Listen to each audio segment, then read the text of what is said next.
And we're live, and we are live. Welcome to another edition of Red Cup Rants. I'm your host, Dre, and I got three-fourths of my squad here. I got Bad Mike, my partner, and we also got the homie Big Phil. Big Phil is here. He's here. Yeah, for Man, once, what's going on, man? Long time I'm no here see. for once. Yeah. Your chair was getting kind of dusty, man. I was tired of cleaning it, man. You know, been out here doing productive stuff. I almost slipped up, said the wrong thing on the air. Right, exactly. You weren't doing no I'm big just, eight.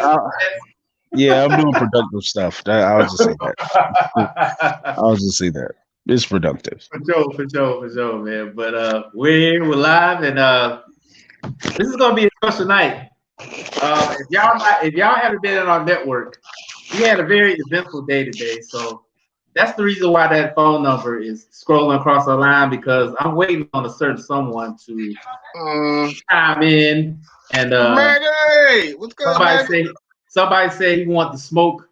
Somebody said he want the smoke. So I'm gonna go ahead and shoot him the number and the pin. So if he wants to jump on, I sent him the invitation a couple times.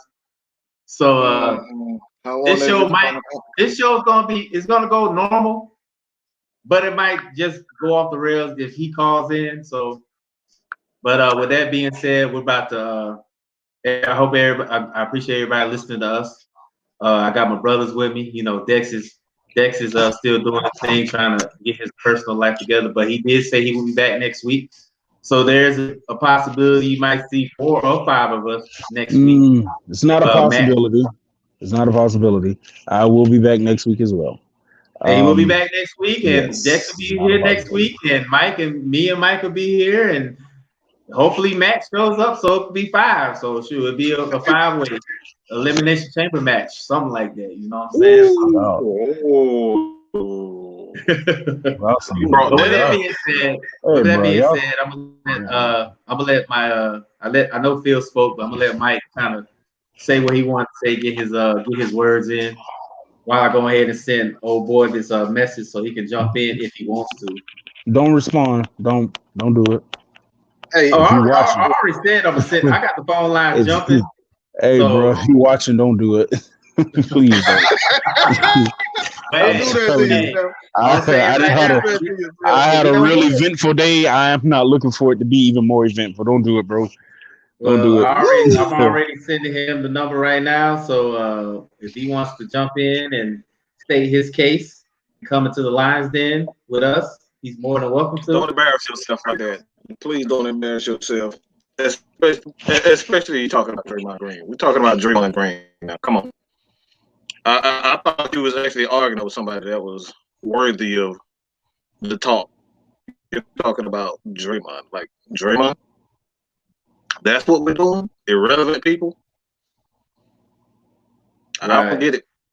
I thought you was arguing with something. I'm waking up after a good sleep. I thought I got good rest for the first time in God knows how long. I finally got some good rest, and then I wake up and Dre looked down at everybody. Just going absolutely. I know. I just look at it's not everybody. It wasn't everybody. I didn't have nothing to do with that. My hand is cleaning out when I ain't got nothing to do with that. Well, y'all some bullies. That's what it comes down to. I look at it like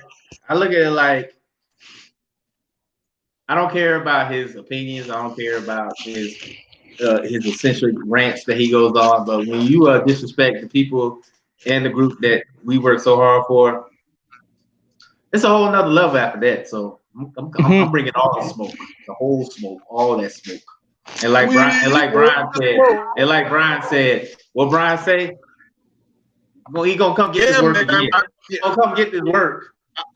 So, and then y'all got Brian in on this shit. Like, come on, man. Y'all, wow.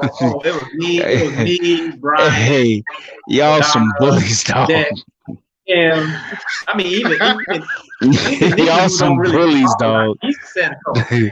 Y'all some bullies. Nah, we ain't no bullies, man. I wasn't a bully. Take the glasses off on you and tell y'all some damn bullies. Hey man. He just want, hey Phil. He just wanted some skippity pass. That's all. He just wanted some skippity pass. Nah. Oh, wait a minute. I heard a ding. Oh shit. Oh, Oh shit. Let me see. I think somebody called in. Let me hold on. Hello, you on the air? Who's this? What's going on? This big Hen, man. What up, Hen? Hey, can everybody hear? Can y'all hear that? Can y'all hear? Yes. I can. Yeah, it's my dog Hen, man. What up, Hen? What's going on, man? What's going on, man? Sad, Well, man. I didn't know. I didn't know what was going on, but I was sleeping.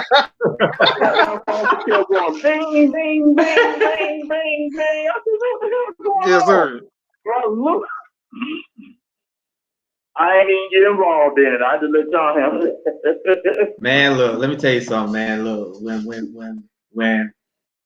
you know you work so hard to bring something to the forefront, it's something that you're passionate about and that you love, you're gonna defend it. So I didn't even care about him making them asinine comments about Draymond Green and comparing him to Charles Barkley and him talking down on Charles Barkley. I didn't care about that. But when he talked about that, he was the end all be all of the group.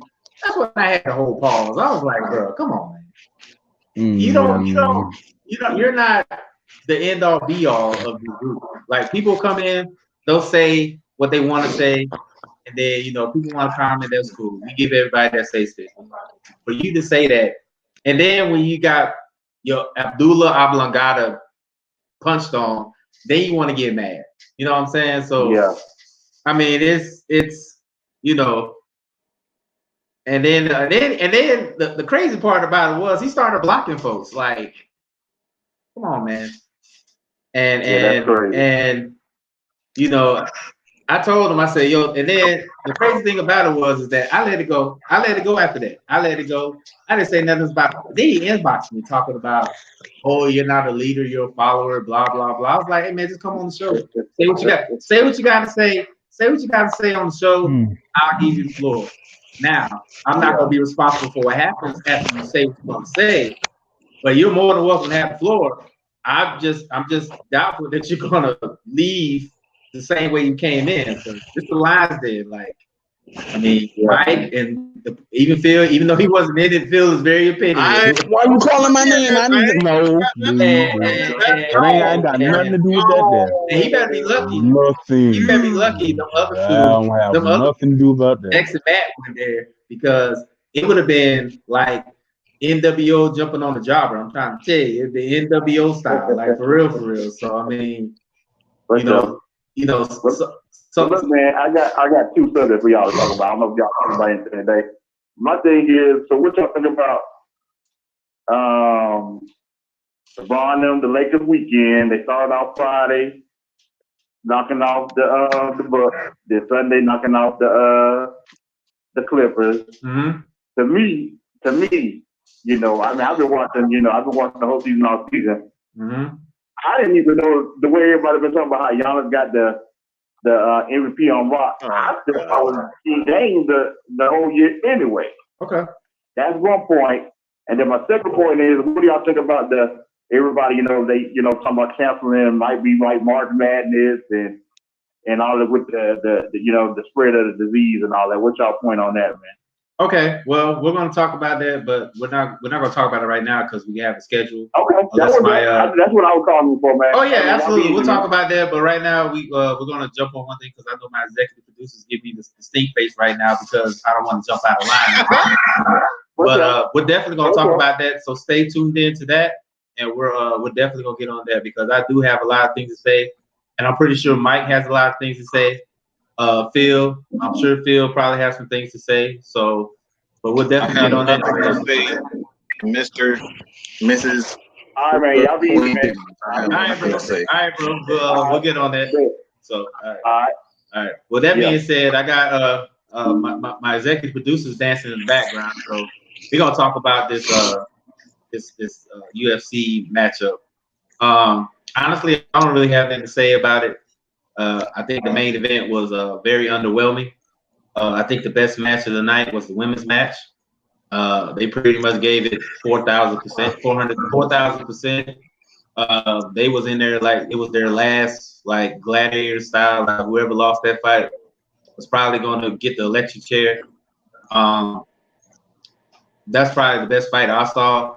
The main event didn't really sit well with me because I want to see some action. I don't know if they had an agreement to piss the fans off for that fight. What did you guys think? I mean, I kind of snoozed through the last fight.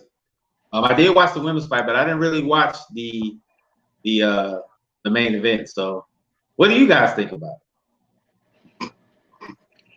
Exactly. Phil said exactly. Hey, I'm just going to say this. I'll say this. UFC better pray that Conor comes back strong. They better pray that John Jones never loses, because that shit was like it's just only for hardcore fans. That type of pay-per-view was only for hardcore fans. Outside of J-Check, that's pretty much all. Like outside of the women's fight, it was a snooze.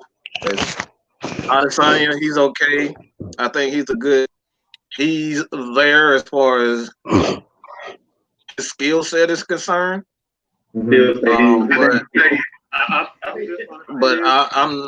I'm not really taking.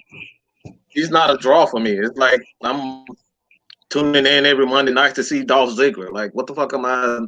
Oh shit! He's not a draw for me. You know what I'm saying? And that's what it comes down to. You gotta sell these tickets, bro. Nobody cares about technical wrestling. You guys know that as wrestling. You know that. Nobody cares about technical wrestling. Nobody cares about technical. Nobody wants to see, 5 rounds. Everybody wants to see what sells tickets. We're talking about guys that are, they just. When you look at John Jones, I'm just gonna say this. Hey man, look. Like I said, I don't know, man. Honestly, I'm just saying. Look. You guys are hardcore fans. I'll let it be known. I'm not a hardcore fan. I'm not a hardcore. I mean, neither am I. Like I said, neither am I. So I'm not a hardcore UFC fan. Like I said, the guy I watch is mostly John Jones. Most of the guys that I do watch are pretty much not fighting anymore. I mean, Duke hypes up Khabib, but I only seen him fall once. Woodley is not fighting anymore. I watched Stylebender because of the hype surrounding him, and I don't really watch nobody else. I mean, I don't know. Like I said, I don't even know who was in the women's fight, even though it was a great fight. I don't even know who was in that fight.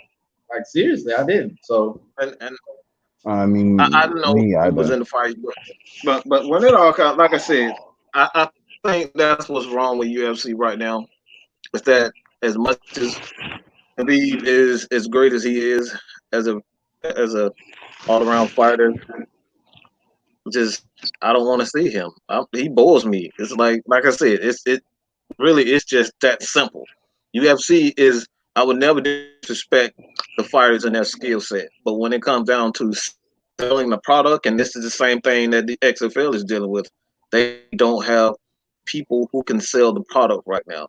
And I know I'm going to get so much hate from hardcore UFC fighters for saying this, but it really is that simple. Yeah. I don't want to see I don't want to see J-Check. I don't want to see Romero and all this. I don't want to see them. I want to see Conor talk his shit. I want to see John Jones talk his shit. I want to see him do things that people can't do. That's what I want to see when I tune into UFC. I don't want to see Khabib talk whatever the hell he's saying. All right, Russian, whatever the fuck he's saying. I don't understand what the fuck he's saying half the time. So how the hell am I supposed to get into that? So it's really that simple, man. Never disrespect these guys in their skill set. But when I sit my ass down in front of the TV, I want to see a guy that I can understand. I want to see a guy that can entertain me. And that's just simple as that, bro. I mean, that's understandable. I'm not a hardcore UFC fan myself, so I really wasn't that much interested or intrigued about what was going on. However, I must say with the women's fight, it was spectacular. I will give them that. Yeah. It was That real was a good fight. spectacular. That was a real good fight. And as petty and childish as I am, once I saw the match and saw how swollen she was, she reminded me from Roger from American Dad. So I automatically, started laughing. Hey, look, somebody I on Twitter automatically said- started laughing. Somebody said on Twitter she looked like Joe Buck with big forehead. She looked like Joe Buck, man. Yo, like those were knots. Like you got touched. That was bad. They was swinging for the fence, man. That's what I saw. That's what I should have saw from the last fight. You know what I'm saying? Like the last fight was very underwhelming compared to that. So, I mean, I don't really see anything else to really talk about because the card was very disappointing to me because that was the only good fight was the women's fight. The main event was ass. I'm just gonna say it. It really was. Ass. I don't know, and I don't know what Romero was doing. I don't know what he was doing or what he was like. I mean, that was what exactly was he doing? Like, I don't know. He just, first of all, it just looked like he was just underwhelmed himself. He looked, it just looked sluggish. He didn't even look like he was conditioned well for the fight. Dare I say, even if he was conditioned, I don't know if he would have beaten Adesanya. I think Adesanya is just a different type of talent that the it factor we always talk about, and he has it, and that's something you can't teach. So he is entertaining to a degree. I don't think he's like main event ish, but I can see him coming up second toward the main event. He can be that guy, but there's really nobody really that can challenge him right now. I mean, if you want to say, unless Jones decides to drop or gain whatever he needs for that fight to happen, I mean, there's really no other person out there other than Jones that can give him a run. So he's really going to blow through that division quite easily. And then I think down the line you probably will see him versus Jones, but he's gonna run through that division. I don't see anybody else that really stacks up to him in that division, so he's gonna run with that division. All right. So, I mean, like I said, and then we already talked about the controversy that happened with John Jones losing that fight. In my opinion, I thought he lost that fight. So, I mean, right now. I think USC's in that low right now. I think they're in that low right now where, they're just kind of throwing fights out there right now to keep the people engaged. And boxing never works. Go ahead, Phil. That never works though. Just throwing something there just to please people. You see, that just doesn't work. Dare I say, when you have a fight like that, at some point, somebody has to have some type of chemistry with somebody. It is at some point. That's what it is to me, because clearly they've never been engaged in anything. First of all, I knew it was going to be boring because neither one of them talk trash to each other at all. You're dapping up, right. You're happy. I'm like, okay, y'all really don't have any issues. If you want to turn this into something, it has to be some type of controversy when it comes to UFC. It's got to be something. It's got to be something, and it was nothing there. So I was like, okay, this is gonna just be another match that match could have been at the prelims. Like you didn't even need to put that on the main card. You could have had that playing on Fox or whatever TV show you want to put it on, but it wasn't main event quality. A lot of fans were pissed, and I really understand where they're coming from. It wasn't exciting. There was nothing to look forward to. You already knew the outcome before the match even began. So if I'm going to have a match like that on the card, it's just really wasting fans' time. And at the end of the day, if I'm going to put a match like that on the card, you going first. So if you don't set the tone, we good. And if you do set the tone, we good. So that was a match that could have went first, honestly. It wasn't main event quality at all. Yeah, that's what it was. It was just like, it was a cat and mouse game that I didn't really want to watch. I wanted to watch, like, everybody talks about the style bender and how great of a fighter he is. He didn't really. It's like Max said. He was just happy kicking the shit out of his leg. That's what he did. That's all he did. He kicked shit out his leg. That's all he did. And see, one of the I mean, things, that's all you that saw. I It was always just think, leg. That's all he did. Just kick, leg. one thing That's you all I have kept to saying. Leg.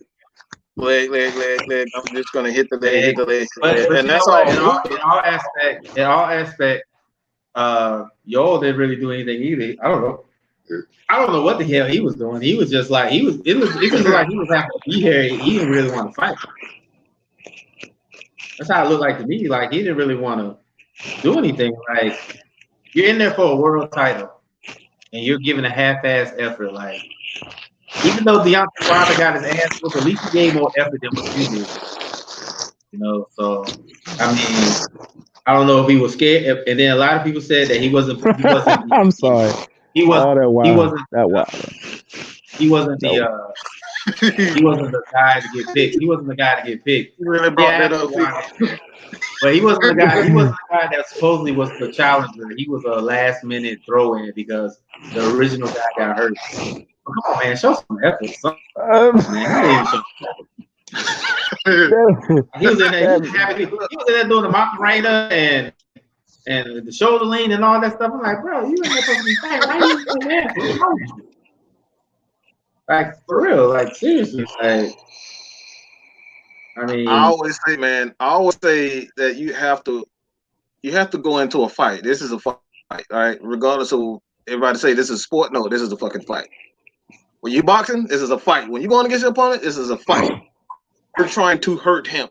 You're trying to embarrass him. And if you're not going in with that attitude, what the fuck are we really doing? This is just all about money.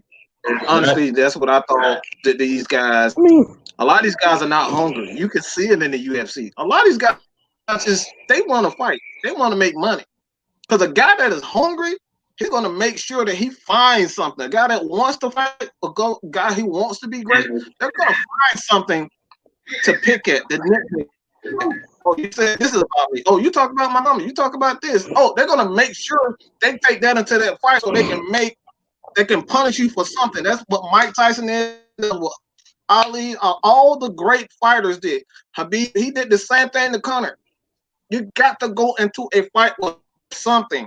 And this is what's missing with the UFC. They do a terrible job of promoting not only the fighters, but the fighters are doing a horrible job of selling themselves.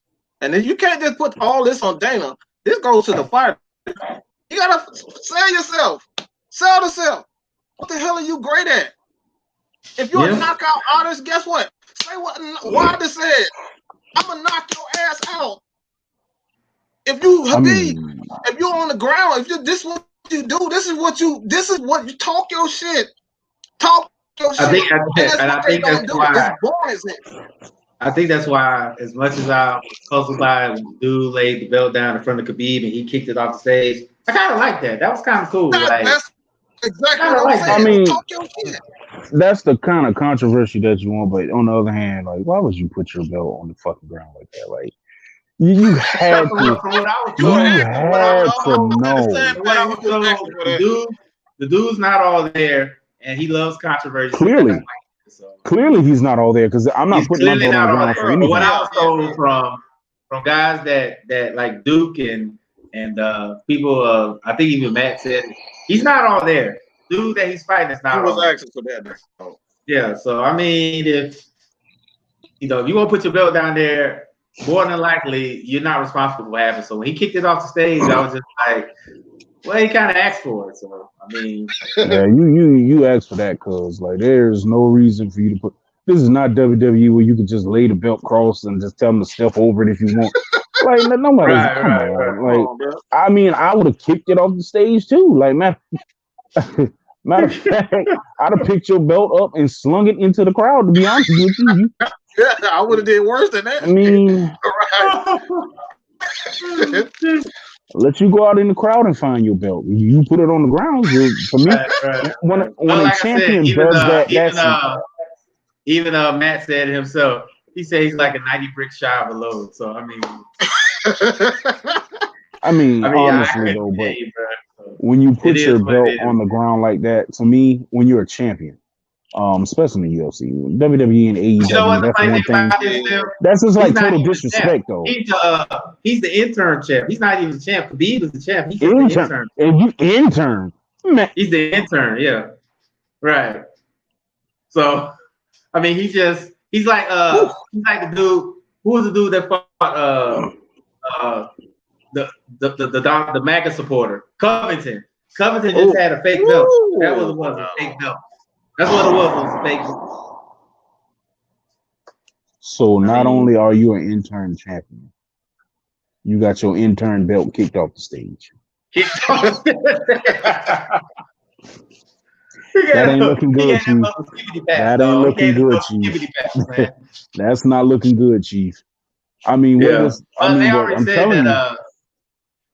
already said that Khabib is the favorite to win. So I'm kind of intrigued, but I'm like Mike. He doesn't really bring anything out of me. But you know what? I think he's just one of the throwback fighters that he doesn't really have an appeal like a Conor McGregor or a Nate Diaz or a Rampage. He's just one of them throwback fighters that's like, you know what? I'm just gonna come in and kick your ass. And right now he's coming in and kicking ass. And that's why they have what they have. Preliminaries, mid card, and main event. That's exactly what that's why they have those. Yep. But for you to be an intern champion, I mean, I understand you trying to make a little noise. Okay, I have the belt. I want to do this. I want to do that. I want to stir up something. But to put your belt on the ground and then have someone you already disrespected the title. You already know. And then you have somebody come kick it off the stage. If that doesn't hype you up, I mean, at this point, you just embarrassed me. You did all that. I'm coming. I'm beating your ass. I'm beating your ass come this fight. Like anything. He dared him. He dared him. Anything. Somebody and you don't do anything about it. Anything less than a W, he is a failure. Like, you better put him on his ass. And I'm not talking about no split decision, no unanimous decision. You better knock him the hell out. That was blatant disrespect. Yeah, he better give him the skibbity paps. Give him skibbity paps. That's if he can do that. I mean, because he looked kind of. I don't know. Khabib, like I said, even though Khabib doesn't appeal to me as a fighter, the dude can fight. I see what he did to McGregor. So I see what he can do to McGregor. And Matt said that he's the #1 contender, which I give him that. He was stripped of the belt. I give him that. But now but we all know Khabib is the champion because he beat McGregor, who was the rightful champ. And now he just carries it around and pretends. But still, I don't care if you're the #1 contender or you were stripped of the belt. When you bring a belt on stage, if somebody kicks your belt off the stage, you deserve the skibbity pass. I would have gave you skibbity passes right there. You kick the belt off the stage. Like, there's no reason whatsoever for you to have put that belt on the stage. I don't give a damn who you are. Well, that was dumb. Like, how dumb can you be? Well, it's like Matt said. He's one fry short of a Happy Meal. So he's one fry. Not all that. One. a couple fries. But with that being said, we're gonna move on to the next subject. LD, what's the next subject?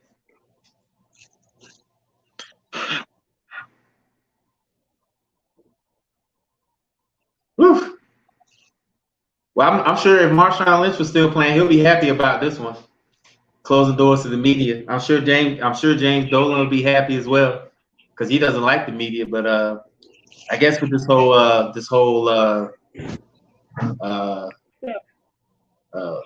virus going on, this coronavirus is going on, this mass hysteria. Another fancy damn name for the damn flu. Right. So that's what it is. It's mass hysteria. And that's what it is. That's pretty much it is. It's mass hysteria. Sean, he hasn't hit me back yet, so we're still waiting. So he hasn't given me a time yet. I'm still waiting. Man, that clown, man, come on. But with that being said, what do you guys think about this? I know, me personally, I think it's just all a bunch of hoopla. I really think that the flu is more deadly than the coronavirus to me personally. But I know that the health and the safety of the players are paramount because, those are the guys that get, that make sure that you get the money that you get. And then eventually the rumor has it that they're going to start playing games where there's nobody there. They won't have nobody coming to the arena. They'll be playing in front of empty stadiums and stuff like that. Do you think it's mass hysteria, or you think it's warranted, or you think it's just a bunch of hoopla? Safety is one thing. But honestly, I think it's a bunch of hoopla to me. That's just my opinion. I mean, I'm all for the safety of players and fans. I'm all for that. But let's be real. Who the hell is going to tune in and watch an empty stadium game? Right.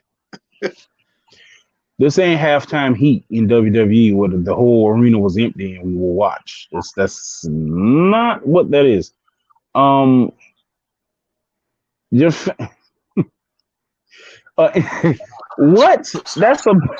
That's a high school JV B team practice, basically. No one's there, and you're just playing the game. Like, that is asinine. That is fucking retarded.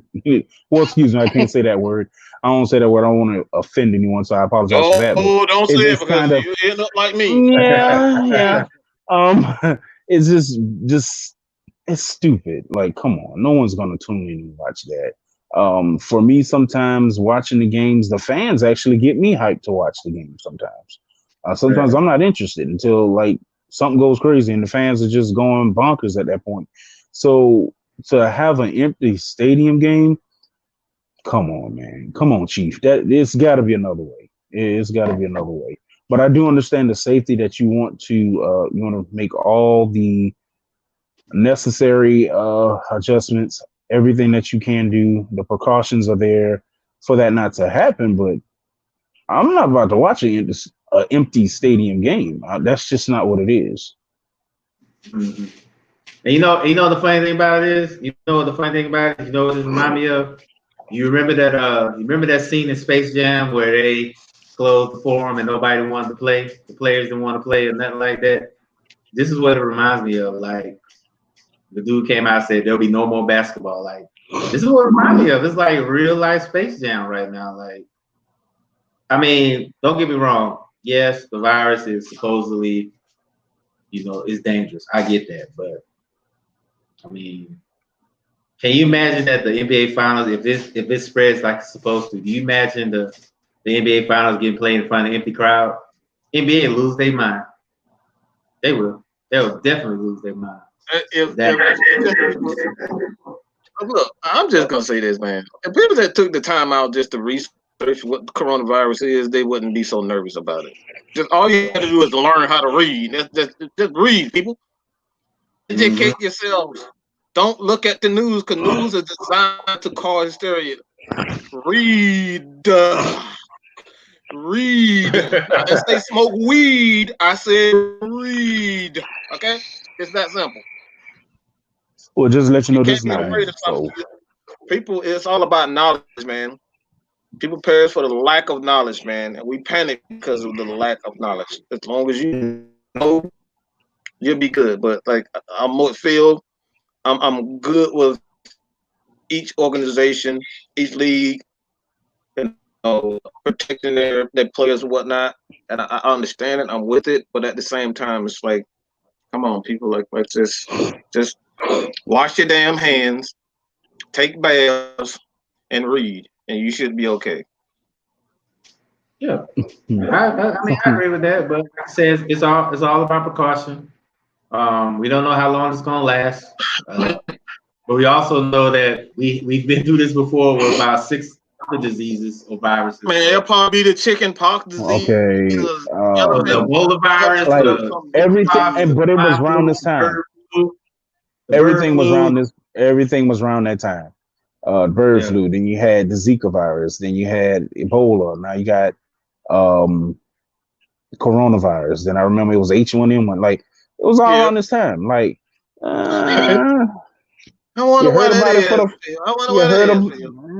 heard about it for the first like month or two, maybe 3 months, and all of a sudden it just disappears. Like you don't hear anything else about it. Just goes out the ordinary. Nobody knows about it, and everything back to status quo. But we'll see. I mean, it's like like he said, it's like it's. I mean, this is true. Like I believe the flu is more dangerous than coronavirus. So that lets me further know. Like I mean, I understand. I understand that people are taking precautions because some people don't know how to personal hygiene. Like I went into Walmart today and trying to get some toilet paper, and there was no toilet paper there. So I mean, that lets you know how the mass hysteria is working right now. Okay, time out. The whole flu, coronavirus is like, to me, it's just like I said, a fancy name for the flu. What the hell toilet paper got to do with anything? I don't know, but I tell Why you what, is you buying up all the tissue? I went into Walmart today. Like how many asses are in your household that you need all the damn tissue in the world? All I know is that when I went into Walmart today and I was going to get some toilet paper, there was no tissue, no alcohol, no anything. There was not one sheet of toilet paper there. Not one no alcohol, no Lysol, no not anything. even a roll, hand sanitizer gone, not even a roll, nothing.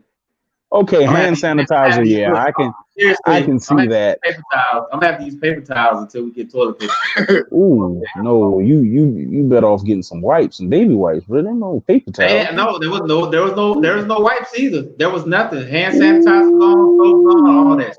Everything gone, bro. You short, Chief? That's why I said I'm gonna use. That's Chief? why I got some toilet paper. That's why I got some paper towels. Fuck it, I'm gonna use some paper towels, man. That's it. That's all I'm gonna use, man, because it's crazy. Like it's mass hysteria right now, and yeah, Dex, I do buy sandpaper paper towels, but guess what? All the sandpaper toilet paper's gone too. So everything is gone right now. Everything's gone right now, like mass hysteria right now, like, and it kind of bothers me a little bit because that lets me know that people weren't washing themselves or wiping their ass or washing their hands, and that just lets me further know. That just let me further know that people wasn't taking care of themselves, personal hygiene wise. So, but yeah, nasty. But with that being said, I understand why he gets on that. The NFL's like, fuck it, we're gonna do what we do. I mean, this is the same sports entity that had what's that mononucleus in the fucking locker room. The team almost got infected by it, you know what I'm saying? Like shit like that. So but we'll see. But with that being said, we're gonna move on to our next subject, LD. Josh Norman signed a 1-year deal with Bills. I mean, it might work. I mean, it might work. I mean, he's looking back up with his old defensive coordinator in Carolina with Sean McDermott. So he doesn't have to be the man because they got Trey White there. But I don't know if he's the same player that he was in Carolina. I think he's the same player in Washington getting burnt all the time. If you burn toast, but then you scrape it off, is it still not burnt? Right. Exactly. But Phil, let me ask you a question. If you scrape off the burnt part and there's still some burnt part there, then what? It's still burnt. It's still burnt. Like, there's no way around that one. It's still burnt. Like you got torched. Like, come on, man. You get. It's not regular torch. Like you getting torched against people that I hadn't even heard of as being receivers. Like, come on, Chief. I mean, personally to you guys, let me ask y'all a question. Be honest here, but you can be petty too. Can Josh Norman be at least half the cornerback he was coming out of Carolina with a guy like Trey White on the other side? That's the lockdown guy, who's the number one cornerback. Can he at least be half the cornerback he was before he went to Washington? I mean, the biggest especially Tom Brady decides to stay. The biggest threat in the NFC East is Amari Cooper, and you couldn't guard him. And Amari Cooper is blazing, speed receiver. He's a very good. He has enough speed, but it's not like he's a Julio. It's not like he's Odell with this. You know, these guys with crazy athleticism, and he couldn't hold those guys. So you think you don't go to the NFC, AFC East? It's AFC East. AFC East and magically, No. yeah. No. I'm sorry. If, I'm not saying that he couldn't help. I'm not saying that, but you went from a big contract to just $6 million.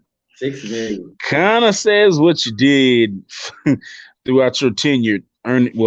Getting that contract. I wouldn't say earned, but I mean getting that contract. Again, the analogy. Burnt toast. Like if you burn toast and you scrape it off, it's still burnt.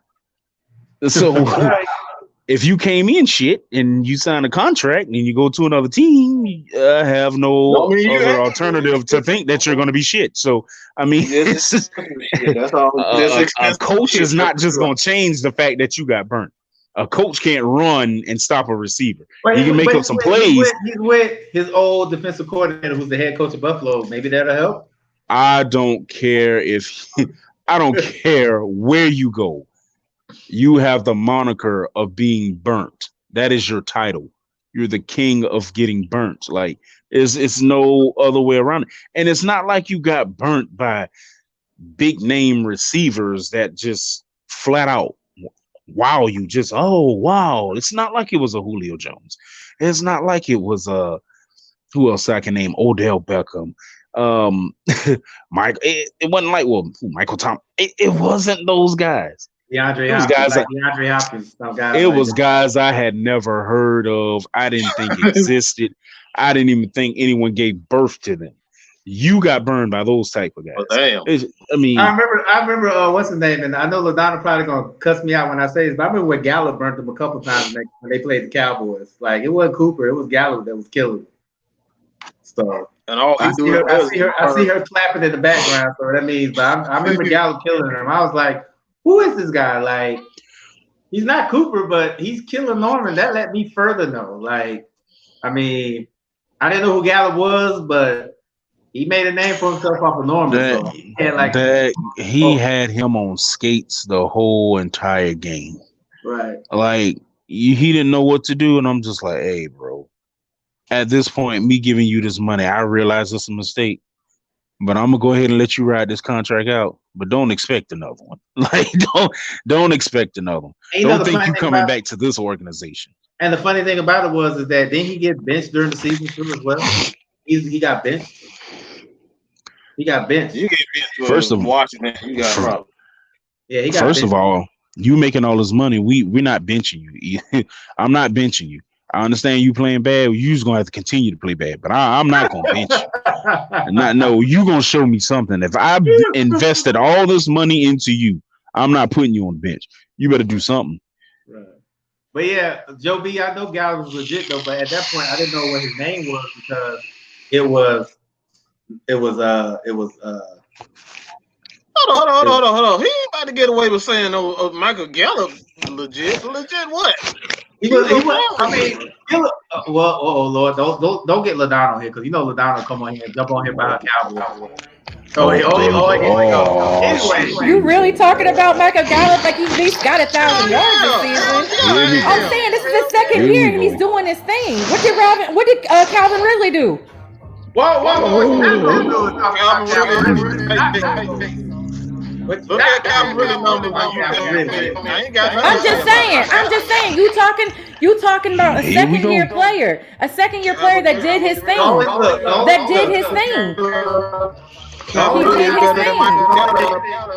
With no injury. The only thing I said about Gallup. Don't play with me. Back to my. I know, Dre. This wasn't for you. This was for him. I don't care about your feelings and your Cowboys. I don't care about your feelings and your Cowboys. Calvin really is better than Michael Gallup. That's all I got to say about it. I never said he wasn't better. I just said, what has he done lately? Anyway,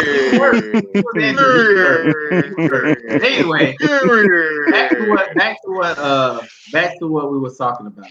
The guy. Get out of here with Michael Gallup, man. Get out of here. You know what? This is Michael all I'm saying Gallup. about Gallup. This is all I'm saying about Gallup. He's I didn't know who he was until. That's what he does. He runs go routes. That's his job. He does a great job at running go routes. No, I mean, you know, if it ain't broke, don't fix it. You know what I'm saying? Taylor Gabriel does that. Taylor Gabriel can do that. Shit. Yeah, I understand. Me personally, I didn't know who he was until he made Josh Norman. Oh, wow. Now Dre want to say something. Now you want to say something. What the hell? Come on. No. The only thing I said was that he made Josh Norman look like a rookie, pretty much. Oh, really yeah, did. because Josh Norman is trash. Yeah, he's trash. That's all they all want to say. So I'm confident that him going back to a familiar scheme where he doesn't have, because he wasn't the man in Carolina. I mean, yeah, he was just supposedly a shutdown cornerback, but we all know Carolina had. He didn't even shut down. He had one game, and we're gonna say this. I gotta say this. The only reason why he got that contract is because Julio and Matt Ryan had an off game, and Julio had a game where he had like 4 catches for like 30 yards, and that's because the offensive line couldn't block for him, and that's the reason why he ended up getting that contract. If it wasn't for that bad game for Julio Jones, he would have never gotten paid. Period.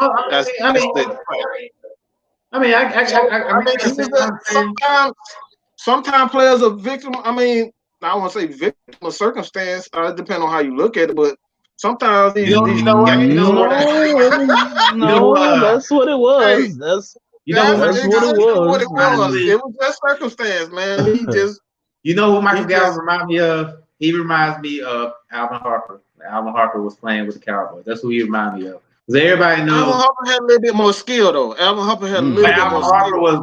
But like Joe B said, Gallup was a Gallup was a solid number 2 receiver, which I agree with. That's what Alvin Harper was. He was a solid, yes.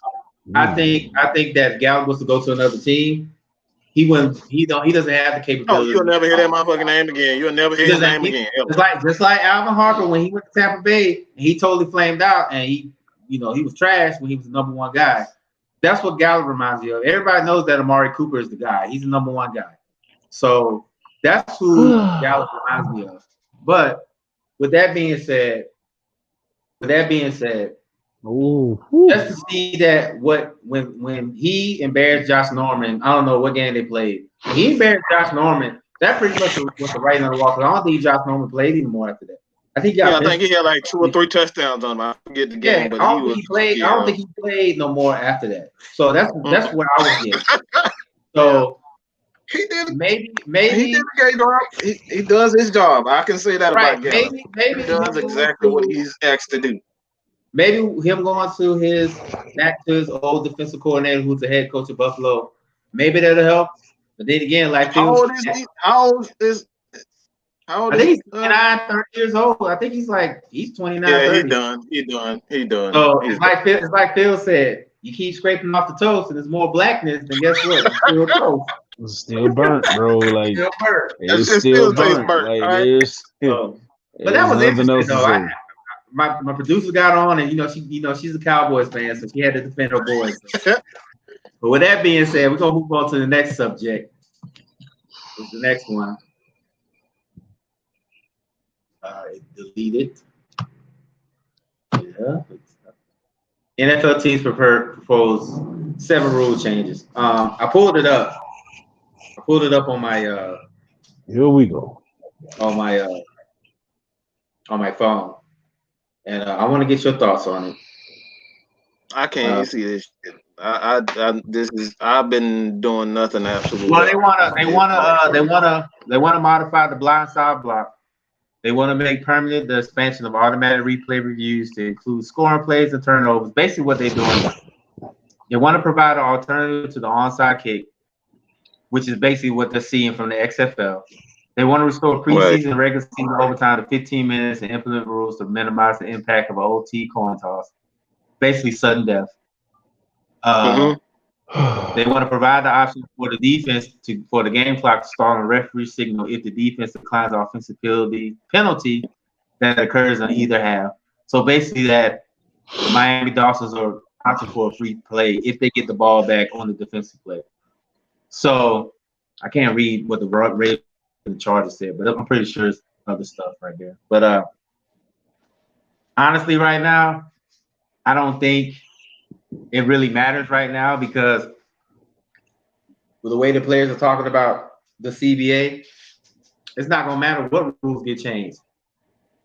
Because the players are already talking about. I think they have a deadline to vote on the new CBA that's coming out, and I'm hearing that a lot of players are like resoundingly saying no. Well, let me clear this up because this is what's happening. You got the older generation of players like Aaron Rodgers, Drew Brees, and these guys. They don't like this deal. They don't like it whatsoever.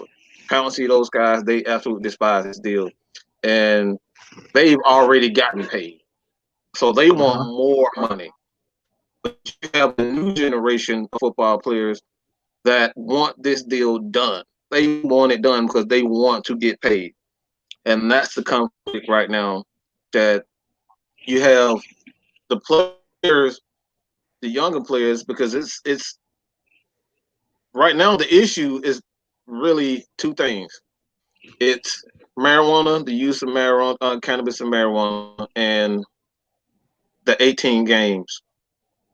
And those are the two things that they can't come to. Like, the players are torn between, because again, you have the older players and Drew Brees and these guys. They've already got their money, and that's why you see today. I posted that in the group today, where you have the Falcons. Alex Mack has been renamed. He's named the treasurer of the Players Association, and it's already the divide between the players already there. It's the players that's fighting amongst the players, and it's the old players against the younger players. Younger players just want their money. The old players just want to get more money. So it's really up to those guys, man. I think it'll get done, but I think again, man. I just think it's something. They have to give up something. And the older players are gonna have to give up. But the young players, they want to play football because they're 24, they're 23, they're 22. These guys want to play football. They don't want to have a lockout. Drew Brees, he will love a lockout, but guess what? He get another year to just sit on his ass and do nothing. Aaron Rodgers, cool. They won championships already. Matt Ryan hasn't won a championship. No, Winston, all these guys haven't won championships. They want to play. So the guys who are really fighting this are guys who already won championships. Mm-hmm. And that's the divide. That's the divide against the players, man. Yeah, and I mean that's true, and I agree with that. But at the same time, you know me, I'm all about the pro players. So this is kind of a double-edged sword right now because you got Rodgers and those guys; they're already being paid, but they also want like permanent health care once they leave the game, which the NFL doesn't have. Which is why I think that's why the NBA and even baseball they're running circles around the NFL because whatever their players play, they have a pension. I don't think the NFL has a pension or lifetime health care. Correct me if I'm wrong. If anybody's out there that knows that, correct me if I'm wrong. I don't think they have lifetime health care like the NBA or the MLB, so they're fighting for that. They have, but it's not like the NBA. Yeah, the NBA has like full coverage. Like once you leave the game, we'll take care of you until you're a lifetime member with it. Whereas the NFL is like, all right, we'll take care of you for a couple months and then you figure it out on your own. So even the MLB, as much as they had their controversies and stuff, I think they have healthcare as well. So I think it's more like with the older players, the younger players, they want to get paid. You're right. Absolutely right. They want to get paid. They're looking for stability because they don't make millions of dollars like the superstars do. So they want their checks. The older players want what's after the game. After hiking their last ball, throwing their last touchdown, winning their last Super Bowl, they don't want to end up like a Junior Seau who basically killed himself. They don't want to pay them damn taxes. Let's just be honest. They don't want to pay them damn taxes after the game. After they're done, they don't want to pay them damn taxes. And you're absolutely right. You're absolutely right. And Brian just brought it up. So yeah, he has pension but no lifetime health care. In the baseball and basketball have both.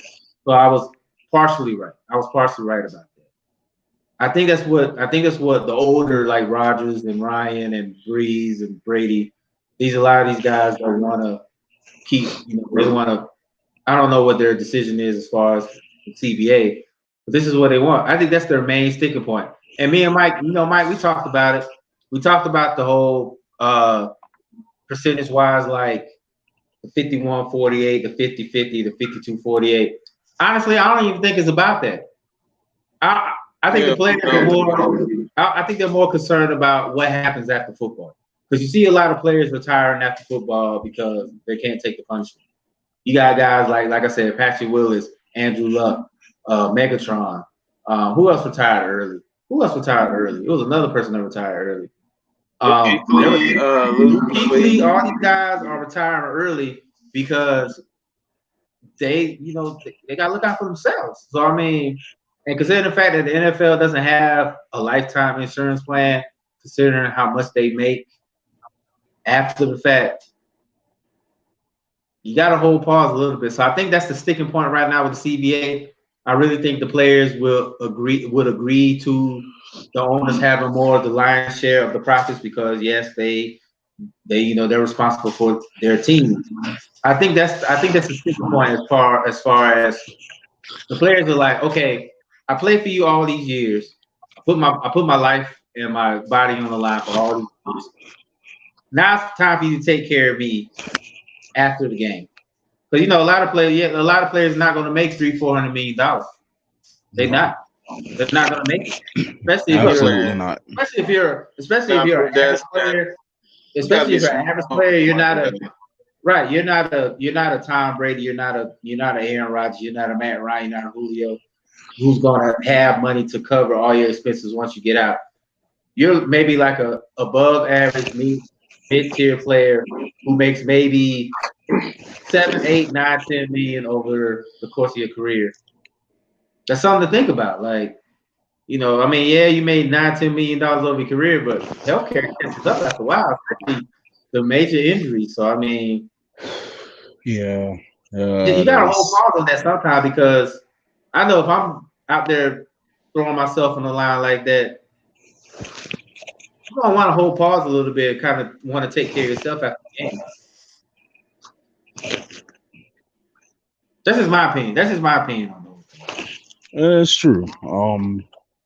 NFL has to do better with that. You have MLB, you have the NBA that have both. At some point in time, they've got to come to a common ground and get both. So I do see the concerns with some of these players. We all know money's a key factor. No matter what, it's going to be the key factor. But I do agree with some of these players. Hey, this whole agreement is bullshit. And we need a little bit more on the table. We're putting our bodies out there on the line each and every day. We're taking these massive hits. Even if they don't seem like we're looking at TV and they don't even seem like a really, really big hit. I mean, we're not on the field taking that hit, so we don't know what they're feeling. We don't know how hard they actually are getting hit. So you got to take that into consideration. So if it comes down to a lockout, I mean, they already said this might be the final year of the football, because the way that Maurice Smith said, which I don't believe anything he says. He said, don't believe anything that he says at all. Yeah, he said lockout could last 2 years. So if it lasts 2 years, the XFL is going to thrive, because that's the only football they'll watch besides college football. So I mean, something you got to think about here. Because I always say, as an NFL player, you're one play away from a career-ending injury, and you can't play where you can't earn income. So Absolutely. yeah, so I mean, it's something you gotta really think about. And I hope, and I told Mike this, I said, I hope they read the agreement this time and they don't just sign it and then they realize 3 weeks into the season they got screwed. Well, my stance is always this. You got to understand that you're not the owner, one, and that doesn't mean that you have to take any deal that they give to you or negotiate. But at the same time, a lot of these players, they think that this money is going to last forever. Even when you get a $30 million contract, you seen Clinton Portis, you seen a lot of these guys. And, hey, watch that. That if you watch 30 for 30, you watch that series broke, that show broke. It shows you a lot of those guys like went through that money because they thought they could keep making, and they just never recovered because they thought it was gonna keep coming. Right. So, I mean, but if you think about it, why wouldn't you? You're playing in the National Football League. You would think you would be drowned in that type of money, and it would just always keep coming in. But the reality of it is anything can happen that can stop a paycheck. A major injury, you getting released, one play away, you getting cut, all of that. That can stop a lot of things. So I mean, realistically, they got to start thinking about the future. So I can see why a lot of players are up in arms about this, and some agree and some don't agree. Then you have people that agree, some don't agree. Then you just have people that just want to play football, and the stability too, the stability of the fact in the check. Right. I mean, in this, neither side is wrong, honestly. Like, this is the first time I can say neither side is wrong. You're absolutely right. They both neither side is wrong. Right. They just got to come to a common ground. Yeah.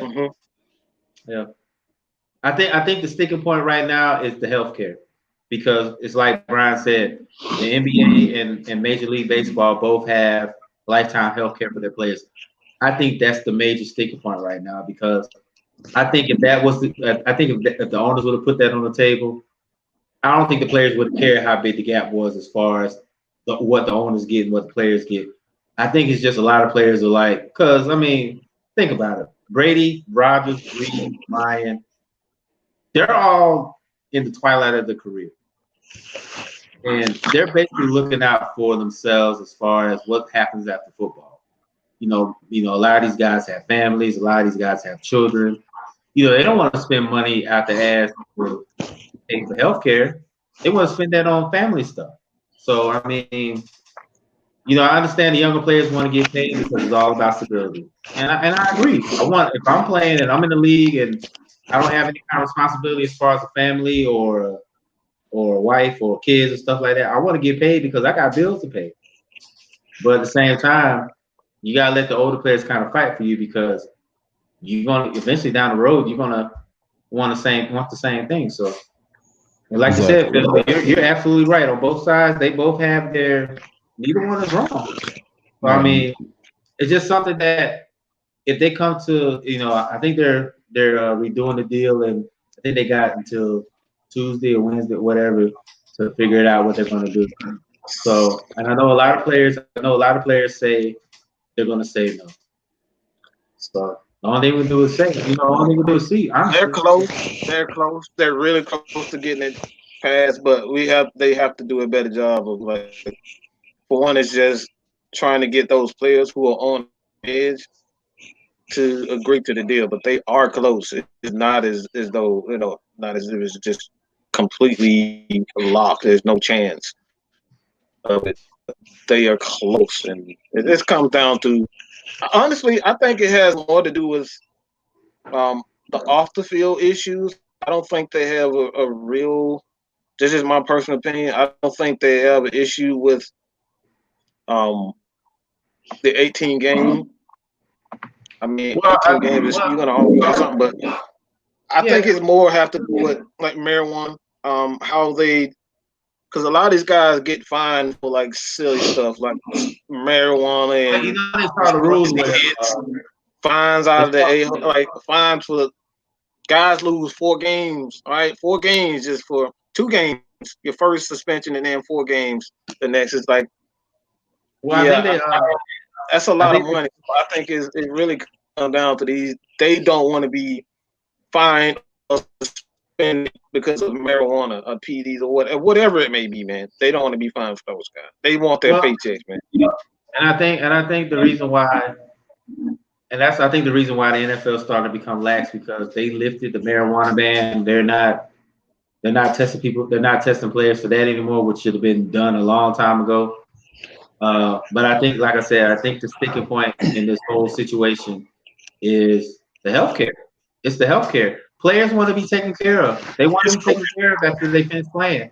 And if I'm in the NFL and I see, it's like me playing football, and then you're playing basketball. First of all, your contract's guaranteed in basketball. You don't, even if you get hurt or get cut, the NBA is still going to pay. The team that drafted you or paid you the contract, they gave you the contract, still going. I mean, look at Gilbert Arenas. He has played for 6 or 7 years, and I think the Wizards are still paying him. You know, and he hasn't played the game yet, and we're still paying him. So I think that man having fun with porn star thing. He living a life, right? Like, I mean, it's that's what I'm saying. Like, I think that's where doing absolutely nothing and still getting paid. He's been out of the league what 7, 8, 9 years, and the Wizards 175 years, and he's still getting paid. Like, I think that's where the NFL players are upset because think about it. If you ever go on Twitter when the NBA free agency is off and running, and you see these players getting these monumental deals. And the first thing, who's the first person to bitch? The NFL players. They are the first people to bitch. Like, I remember Mike Conley got $150 million guaranteed. And I remember Roddy White and Bruce Irvin and all those guys, they were like, damn, I wish I could get $153 million guaranteed. Like, it's always that rift between players. Like,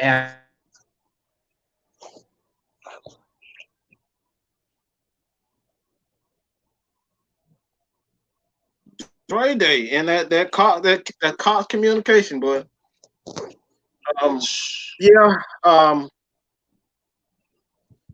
when it all comes down to it, I think one of the biggest issues, like Dre was saying, it just comes down to a lot of these players want guaranteed contracts, and to be honest, the NFL made billions of dollars from these players. And if I were a player also, I would definitely feel the way that they feel, but I'm like, now that I'm doing things that, you know, I didn't see myself, and we've all worked hard for everything that we've gotten and we have in our life.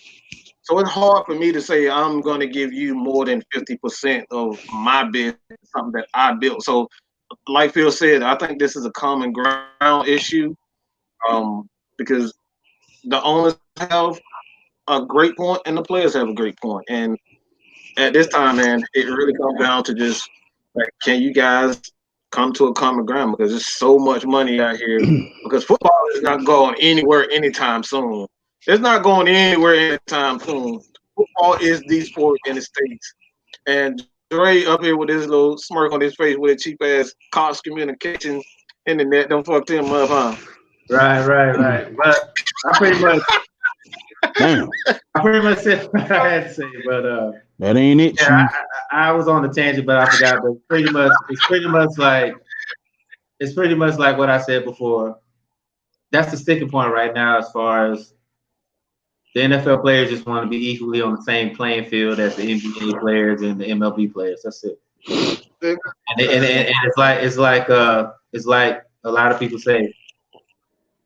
I wouldn't say football and hockey are kind of neck and neck as far as a brutal sport. So they deserve what they need to get, because, like I said, what's the shelf life on an NFL player or any football player? What, 4 years, 5 years? So yeah, pretty much. So But I hope it works out because according to Sean, the XFL might only be around for 2 years. So if that's the case, if XFL leaves and the NFL's on strike, the only thing we will have is college football unless they bring back flag football or lingerie football, one of those. So I mean, arena league, what arena football? No, arena football. No, arena football. Arena football. I think they folded. I don't think they playing. Folded. Wow, yeah, dang. We ain't got nothing left. The only thing we're gonna have is college football. That's the only thing we're gonna have is college football. Wow, I didn't know that. Yeah, I think I might be wrong. Somebody looked that up for me. I think arena football folded. I think they did. I think they really did. So, but with that being said, we're gonna move on to the next subject. My producer LD. NFL franchise tag extended till Monday. Okay, well, I don't really know nobody else that. I mean, you can't really franchise nobody, and a player can't really sign anything until the CBA is signed. I mean, we can go off speculation of who's going to be tagged, but I mean, the only person I know right now that might be tagged is AJ Green. AJ Green might get tagged. Ngakwe. I know if I'm spelling his name, if I'm pronouncing his name right, from Jacksonville. I know he's getting franchise tag. I heard that Dak turned down a major deal, so he might get franchise tag because the Cowboys are trying to pay Amari Cooper. So, but nothing's really gonna happen until CBA is agreed upon. So this is all speculation to us, fellas. Right now, literally, it's all speculation. I don't see anybody. I've seen the list of players, and outside of Yannick Ngakoue, I don't really see anybody that's worth. I'm not giving Austin Hooper the money that he think he's deserving of. I've said this over and over again, and I've just heard a lot of people say when I say that I'm not giving a third or fourth option $12 million. You got to be out your damn mind, okay? I have Julio, I have Calvin Ridley, and whoever that third receiver is, they better hope that they get 100 targets, like close to 200 targets every year. He's going to get that. He's going to get close to 200 targets a year, and Calvin Ridley's going to get that. I'm not giving Austin Hooper $12 million to be a third or fourth option, and it's just be honest. And like I said, outside of AJ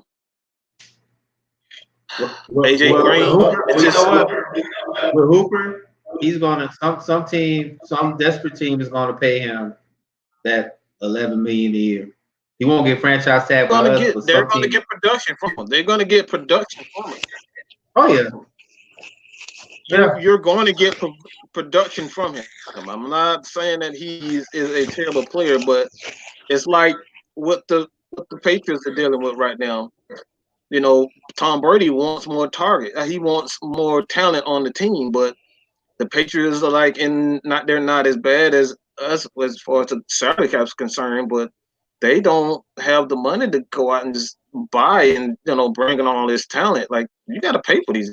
This shit ain't free, you know what I'm saying? It's not free. You're not going to get a guy to come in and play for a championship for $4 million and he's worth, $12 million. It's just not going to happen that way. So, as I stated before, you can restructure a contract all you want. At the end of the day, if it's not enough money to go around, then there's not enough money to go around.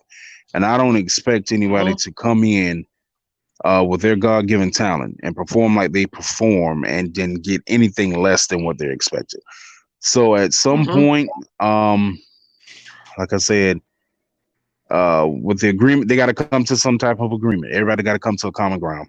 Maybe you will see things get a little bit better, but until then, like I said, you can restructure a contract all you want. No one is going to settle for anything less than what they feel that they're worth.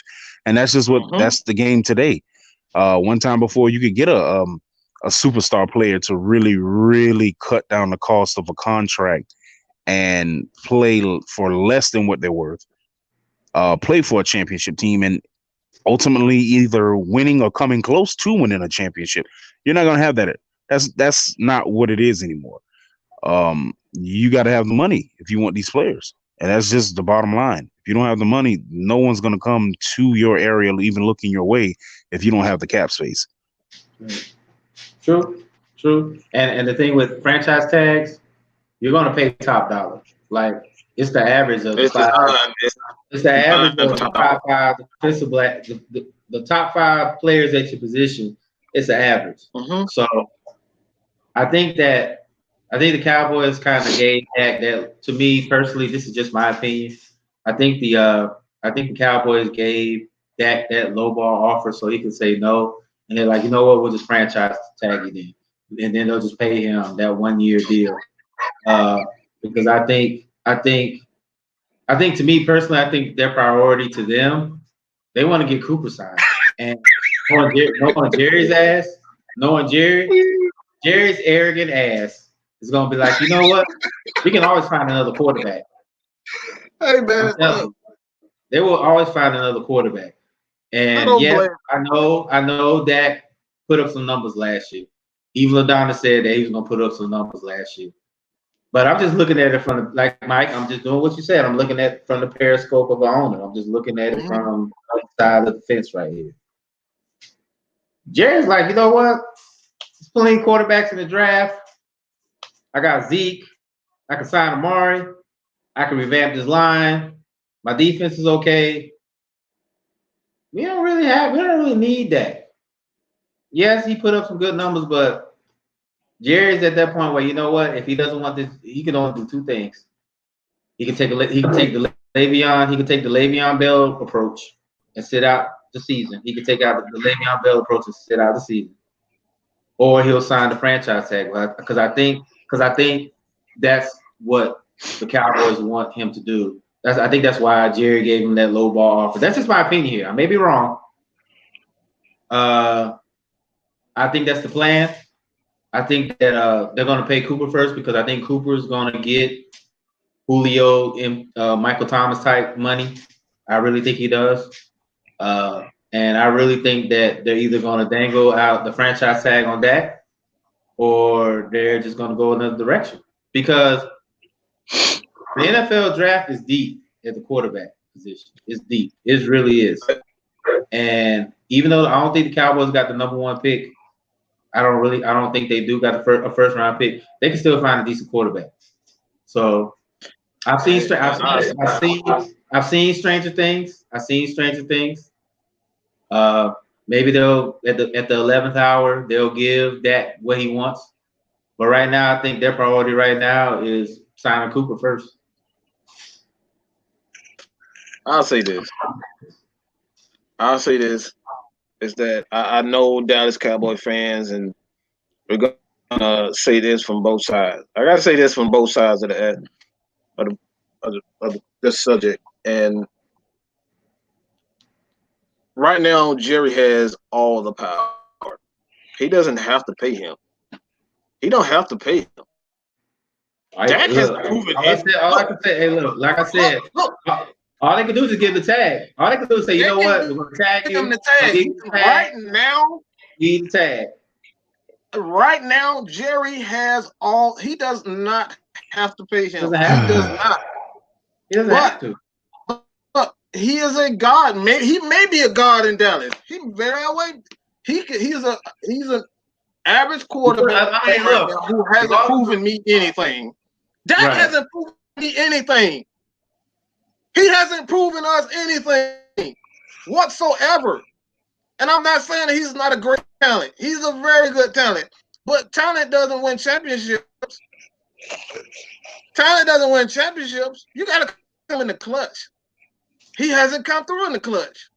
And the last time Dak actually came through clutch and led this team, I'm talking about put that team on his back for more than half a season and say, guess what? We're going to the championship. Bro, you can barely beat Philadelphia when they're hurt. You can barely beat Washington. You can barely beat the worst team in the NFC. And you're trying to tell me that you won more than $35 million? They lost to the Bears. They lost to the Bears.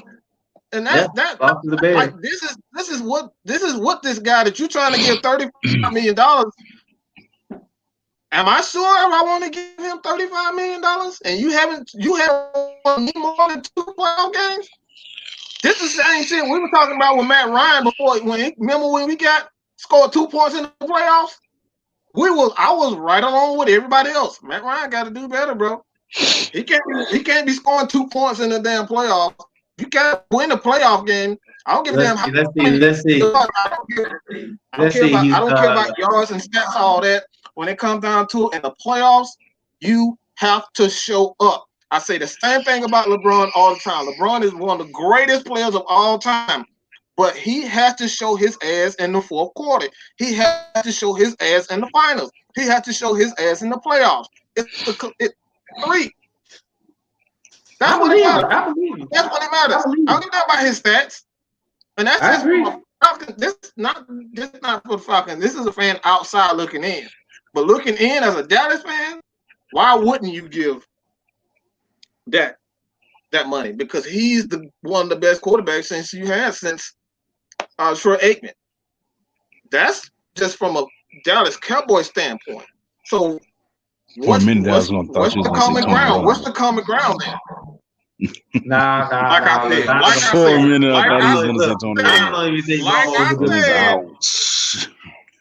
I said, Tony Romo did the damn thing. He couldn't win in the playoffs either. So right now, I say Troy Aikman. All right, let's just be real, man. That's fair. I will say this. Fair.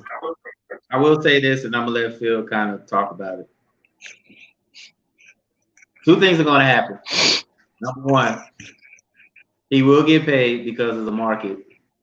But I think, like I said, I think Jerry Jones lowballed him on purpose because he knew he was going to say no to do the franchise tag. Number 2, he's going to be franchised. And either way it goes, if he get franchised, he's going to make 35, 36 a year. But I think Jerry's looking at if Jerry franchises that lets me know that he doesn't trust him. That's just my opinion. He doesn't trust him. Because he's willing to pony up $36 million for 1 year, and then eventually just you're willing to upset your star quarterback. Like Falcons didn't do that with Matt Ryan. We ain't fucking around with Matt Ryan. We didn't like Tom Brady right now doing that because Tom Brady's 42, 43. He's doing that now, but you didn't want to upset Tom Brady and Drew Brees. They asked us to go to another team. And that'd be good. Right now, that's why I say Jerry Jones has all the power right now. I think so. You know how Jerry Jones is. Jerry Jones is very arrogant. He's very stubborn. He's very self-absorbed. I wouldn't be surprised if he pulled the move like this. Say, you know what? We're just gonna pay him this 1 year, and then we're gonna give him the Le'Veon Bell treatment. Just either they're gonna franchise him again or send him packing. But like I said, I've seen strange things happen. So I might wake up in the morning and that got $150 million deal with $48 million guaranteed. Who knows? So, okay, I'm gonna let you go speak on this, and then we're gonna move on. You can say what you want to say. I'm gonna say just one thing. I would not be surprised if I wake up Saturday, Sunday morning and see that Dak gets the money. I wouldn't be surprised. Yeah. I would not be surprised waking up, watching ESPN, and at the bottom of that screen it says breaking news. I would not be surprised. Right. But we've seen stranger things happen. Absolutely. So, but I wouldn't be surprised. At this point, I think they are going to give him the money. It won't be what he wants, but I think it'll be close in figures to what he wants. And I think they're going to go from there. If they don't give him the money, which I would be shocked if they do not, then we got a whole different ball game. Because now you're talking about looking for another quarterback. That's what I think. That's my take on it. I think they're going to franchise tag him they're going to give him the 1 year mega deal, and then there's going to be like, all right, we're going to start looking at the free agent wire or the draft next year, because everybody knows guys like Trevor Lawrence, Justin Fields, those guys are going to be draft eligible. So Maybe that's something that Jerry Jones is looking at. As matter as crazy as it seems, as crazy as it seems, y'all know how Jerry gets down. Jerry Jones like quarterback with big arms, and I'm telling you, watch the Patriots with Jacob Eason and watch Dallas with Jacob Eason. Those guys, if they fall around them. Yeah, I think they say he's a second round pick, so you may be right. I mean, Jake Fromm as well. So I mean, everybody, I hear I see LaDonna back there shaking her head, and she's talking about no. We know your owner. Your owner is crazy. We know your owner is crazy. Your heart say one thing. Here's what happened. Here's what really could happen, and I feel like this. Jones is like Vince McMahon. They are very eccentric in their thinking. Like they're like, if I get this certain player, it's gonna make my player, it's gonna make my team great or my product great. They think the same way. They really do. I'm glad you said that, Dre. And here's why. I anticipate two things. Either they give them the money or they're gonna do something real stupid. They're going to give away a bunch of players for one of these older quarterbacks. Right. I'm telling you, he's not going anywhere. I don't think he should go anywhere. I keep trying to. But what we y'all know fail Jerry to Jones. realize, it's not Jerry. It's the Steven show right now. The reason I'm saying this is because if this was still Jerry's show, we still would have Dez on the team. Dez was the last player. We talked about it. Dez might come back, but that's not because of that's because if Steven allows it. This is Steven's show. He has handed off majority of his power to Steven. I'm not saying he doesn't write the checks, but Steven writes up the contracts. Steven is the one that's mainly in the conferences right now with the press. It's Steven right now. It's not really Jerry so much. Jerry's just like he's just the face man, but he's not really got the power like he used to. Okay. So that's what I keep trying to tell y'all. He's not, unless he does something stupid or he does the Le'Veon Bell and doesn't sign, he's not going. He handed off the power. I'm with you. Like I said, I'm with you. And I hope that's not what happened.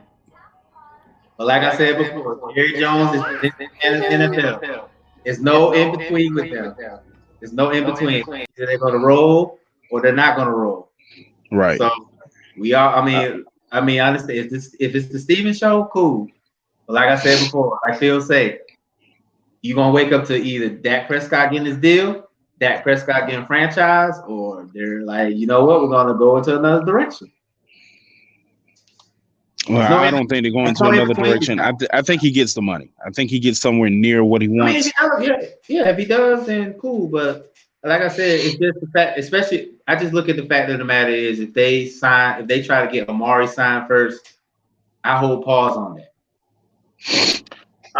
I honestly think what he'll get a contract where it's 36 million and the rest of the deal is like $31 million. I think they'll give him what he wants in 1 year, but after that 1 year, after he's gotten that big deal, after that 1 year, his salary dramatically decreases. Like I said, that's the best I would do with him. I think that's why my gut feeling says that if they sign Amari Cooper first to a deal, they're going to franchise that. They're going to franchise him. It's like I said, he's going to get his money, but it might not be how he wants it. Now, if he gets a deal, what he wants, 35, 36 with X amount of dollars guaranteed, hey, I've been wrong before, but my sneaky suspicion is they're going to franchise tag him. And it's pretty much like, all right, I'm going to give you this 1 year shot to prove that you're going to be the quarterback that's going to be wearing the star for the foreseeable future. That's just my opinion. Now, like I said, if he gets a multi-million dollar... Can I ask you guys this? Like, for me, this is just how I think. I think quarterbacks have to show me something. Like, if I'm going to invest $100 million, $150 million in a player, I think for me personally, this quarterback has to show me something that he's special. Like he has to show me in some aspect of his game that he is special. Yeah. Has Dak done that? Like that's what I say no. Me personally, me personally, we all know what Matt Ryan did, even though our team kind of didn't make the playoffs. He still put up good numbers. Regardless of the Cowboys had a mediocre season, regardless if Dak Prescott had very questionable decisions, he still put up numbers. So you got to look at his stat line. Now, I'm not the guy. That's what I'm saying. I'm talking about that wow moment. I'm talking about that wow moment. I'm giving down about stats. I'm talking about what the quarterback has. He showed me that, like, oh my God, that's a fucking MVP. Yeah. Like, has he had those? Everybody can't beat Pat Mahomes. Everybody can have that wow factor. Correct. But I will say this about that, and I know I'm gonna get chastised for saying this, and I don't care. I think Dak is a very capable quarterback.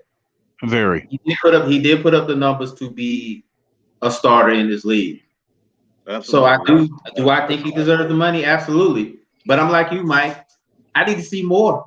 I need to see more from him. I need to see him not make those mistakes that he makes. You know what I'm saying? Like, running into a sack or throwing a key interception. I would say, you know what? When anybody gets mad, I was the same way about Matt Ryan. Easy. Yeah, I criticized him we too. Scored 2 points in a playoff game. Everybody gets the donkey when they're not doing good. It's not just one quarter. I even chastise my quarterback. So to me personally, I think Dak is a very capable quarterback to elevate this Cowboys team to the playoffs and eventually a Super Bowl. My question is, it's not me they have to prove it to. They got to prove it to that front office in order to get the money that he deserves. Because I'm not signing the check. It's Jerry or Steven or whoever the hell is signing the check. It's not me. They got to prove it to them. Because right now, I'm tell you right now, like I said before, if they franchise him, that lets me know they're holding pause on him giving the big deal. Now, if they give him a big deal before the franchise, cool. I made mistakes before. But right now, I think he's just gonna get a franchise tag, especially if they sign Cooper first. He's definitely getting franchise. He's definitely getting franchise. Oh shit! Fucking boom! What up, boom? What's up? Oh shit! Hey man, you tell me. You go ahead. I know you're. If you don't know what it is, wow. From the Boom and LD show. See, I can't be my full self, but you see this? Yeah. Go ahead, I'm about to get hurt. Go ahead. Say But I will say, look, you put the game in Dak's hands, he's gonna lose the game. I'm saying, did we not see that against the Packers? Yes. Yep. The Bears too. And the Bears. The Bears. The only good game he had. So it's all his fault. Yeah, it's all his fault. Okay, so the game plan wasn't there. So the game plan is for him to throw 40 times a game. Okay, but we had shitty OC. The shittiest OC. And hey, we had a bad defense too, but defense lose all those games too? No. I never said it was defense, but I'm also saying that our offensive coordinator was a bullshit. Hey, so you're going to have somebody. There he is. So you're going to have somebody run the ball when we're only down, and then continuously throw it. We're only down by like 4 points. So you can't call audibles to a run play? Obviously, he's not. That was all Jason Garrett. He wouldn't let him do what he needed to do. So he was controlling him to calling audible? No. If he's smart enough to know that run game is working, why not go, hey, we're going to run the ball? Why is he sticking to the play calling that's been called? Because that's what QBs usually do. Because isn't that what Atlanta Falcons did in the Super Bowl? So that's what Russell Wilson does? I'm just saying. That's what he does. But Russell Wilson is a vet. He's Russell the best. Wilson is a vet. We're talking about a 3-year QB at that time. 3 years. He's still learning the game, and Jason Garrett didn't give him that power. So it takes him more than 3 years to learn to call audibles? I'm not saying it doesn't take that long, but at the same time, Jason Garrett was on lock. They would not really let him change the plays under center. But he wasn't calling the plays. Jason Garrett was calling half them plays. Even Kellen Moore, even though they said Kellen Moore, that felt Jason Garrett on some of them plays. When they stopped running the ball, that was some Jason Garrett shit, not Kellen Moore. Well, keep going. He still needs to prove that he can be the next level. And I'm not saying he does it, but he does deserve his money.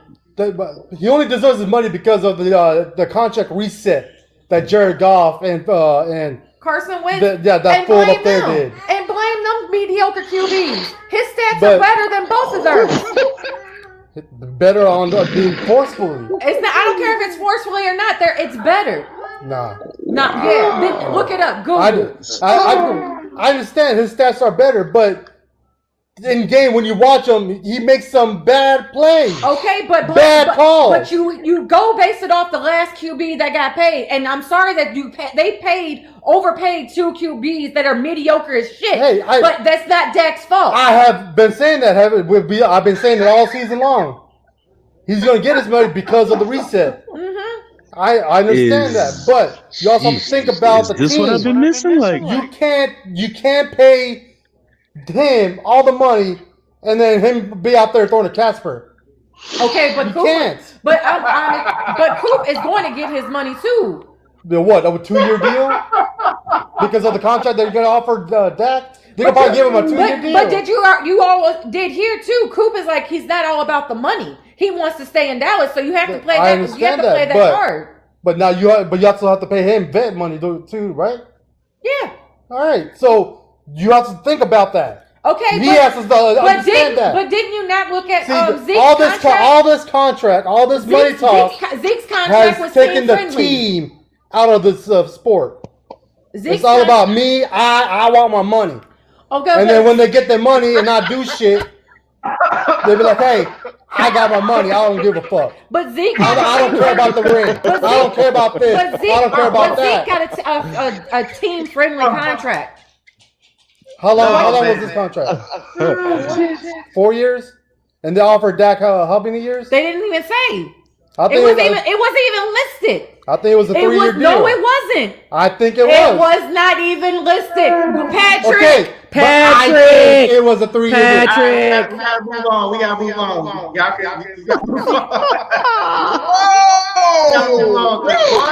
was mad. Hey, that's my man. Boom. Hey, ladies and gentlemen, this is Boom and LaDonna. This is what you will get if you subscribe to the SP Network. All right? Boom and LaDonna. This is what you get. This is just a snippet. Every day. This is just a snippet. But all the time. Go ahead and say what you got to say before we move on, man. Boom out. Go ahead.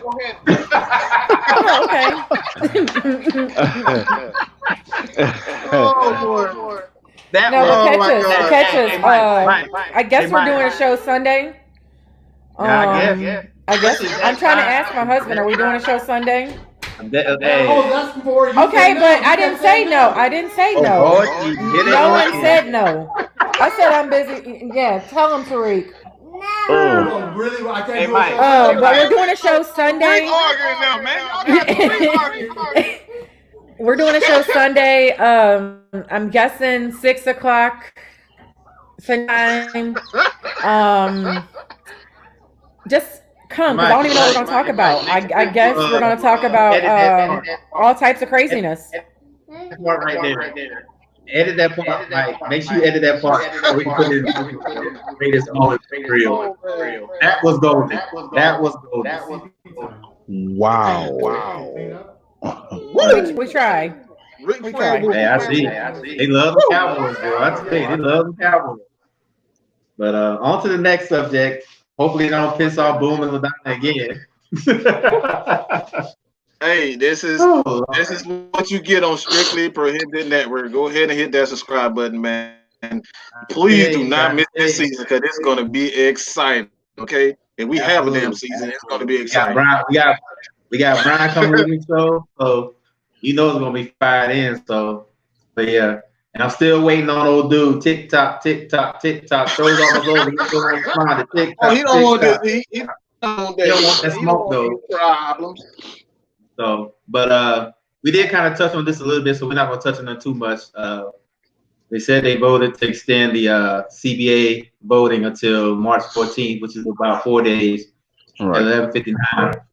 But it's a foregone conclusion. I think it's going to be more no than yes, and then it's back to the drawing board. So Sean did kind of put up that the CBA is good for another year, so football will be on this year. But beyond that season, you don't know. We don't see. So we don't know.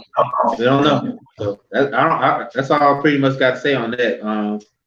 Like I said, I just hope the players this time read the contract, and so we'll see. That's all we can do. That's it. I don't really have enough to say about that. You pretty much said it. You pretty much said it though. Yeah, we pretty much said it. So all right, LaDonna, what's the next one? Go on to the next subject. All right, Mike, it's your time, bro. It's on you, man. You got any Falcon news? Because I know your crew's out there. They're ready, listening, and able to listen. I don't really have anything to talk about on the Falcons. I mean, other than if you guys have any questions out there, this is the time for you guys to speak up and let it be known, man. Any questions out there? Because I can go all day talking about the Atlanta Falcons, but I won't say that. I will say this.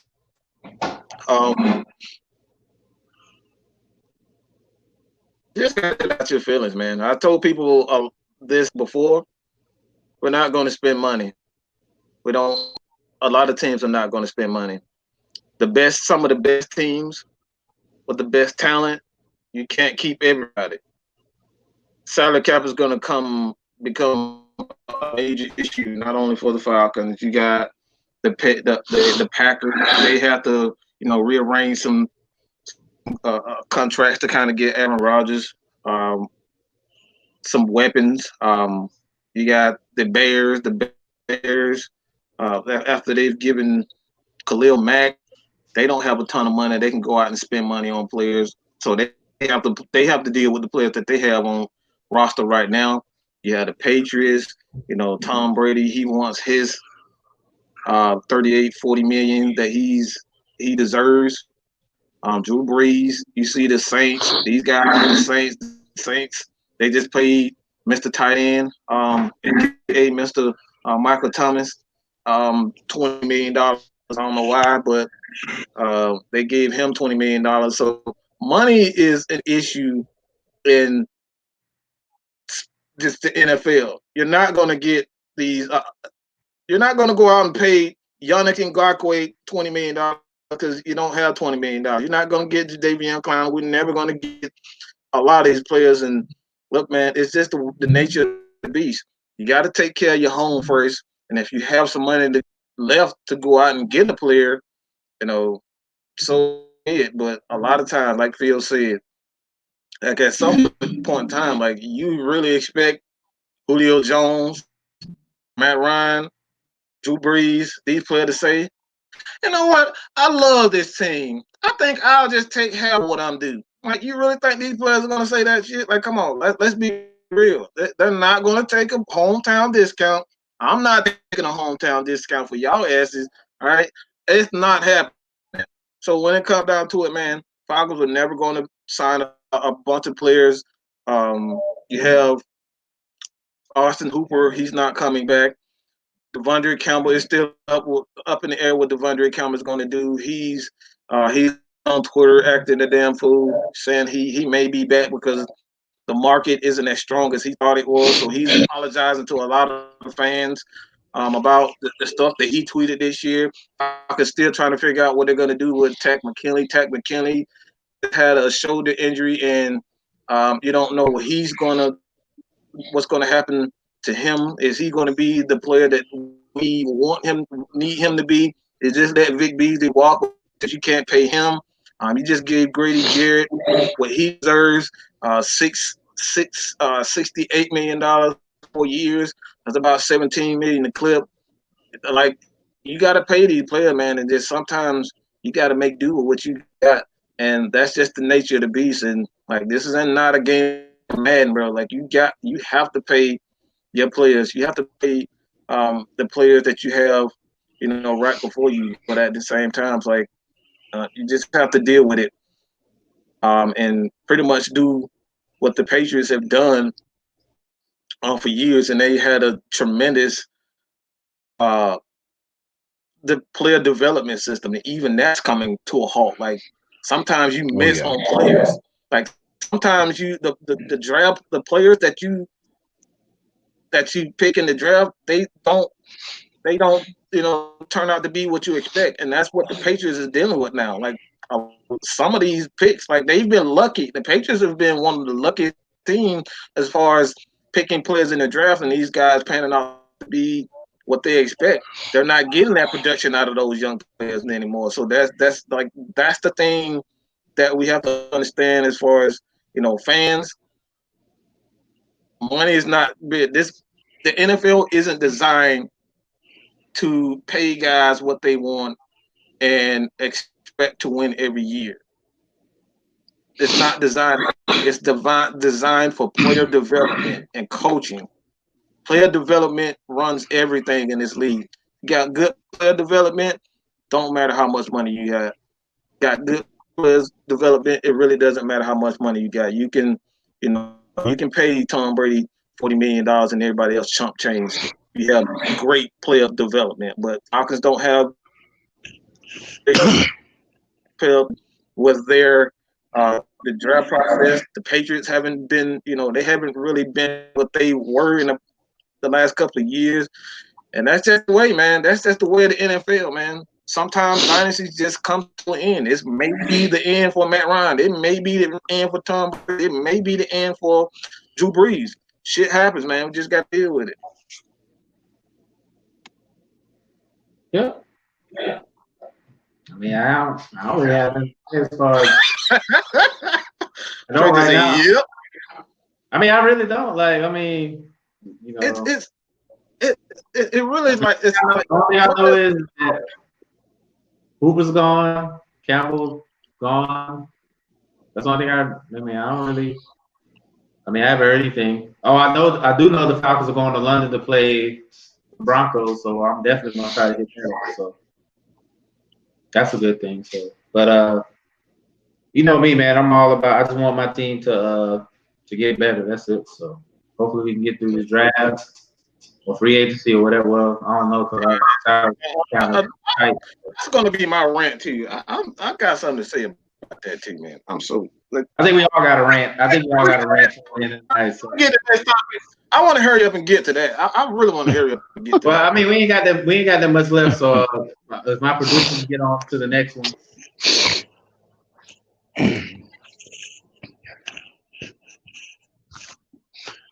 Man, a producer drunk back in the back. What y'all doing, man? I think her and Boom are still arguing about the Cowboys news. Oh my God, she done killed Boom. Oh my God. Yeah, they got him on the. Next subject, please, LD. Yeah, they drunk, man. She said no.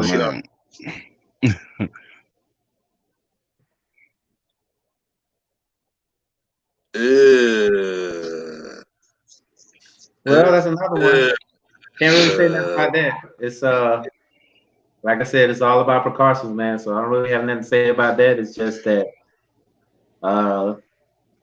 everybody's trying to cover their ass, and right. But honestly, I think this will be but after everything dies down, I think this will be a nice program because a lot of players from Africa have come over to the NBA and did good, games. Manute Bol, Kembe Mutombo, Joe Embiid right now. I might be missing a couple folks, but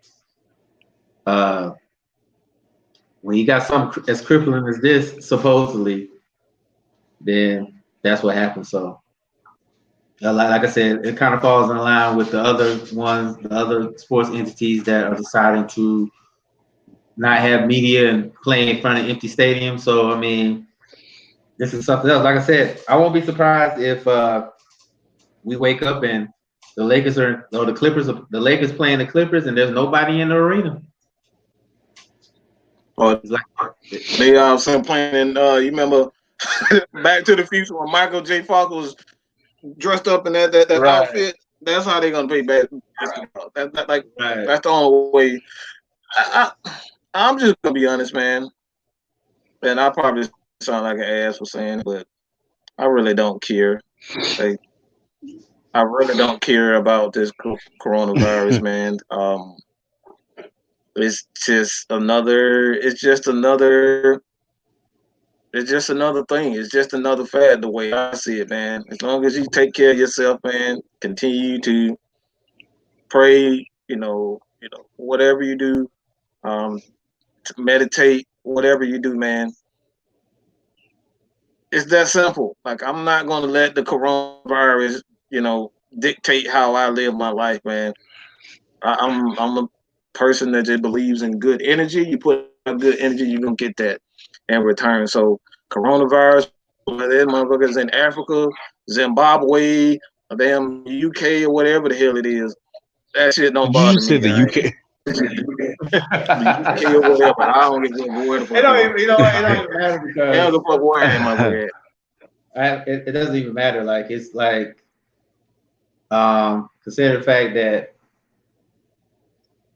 like I said, it's the mass hysteria of this whole thing. I mean, I see more people die more from the flu. I'm not really too concerned about it. All I know is that it better not ruin my birthday trip to St. Lucia. That's all. It better not ruin my trip. Because if it ruins my trip to St. Lucia, I'm gonna be highly upset. And I see Phil making that face over there. At least I'm not going to Walmart to get some great value stuff in my.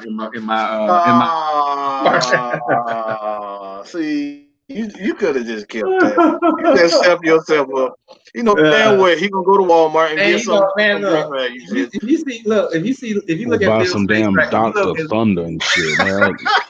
Hey, dog. Hey, I'm gonna take some on the plane for real. Hey, look, I'm gonna tell you right now. If you drink some Dr. Thunder, you are immune to the coronavirus. If you drink some Dr. Thunder. Hey, man, you're going to need some ginger ale after you drink that shit. Well, they got ginger ale too. They got mountain. They got mountain light. Whoa. Rewind. What did you just call it just now? Ginger what? Mountain lightning.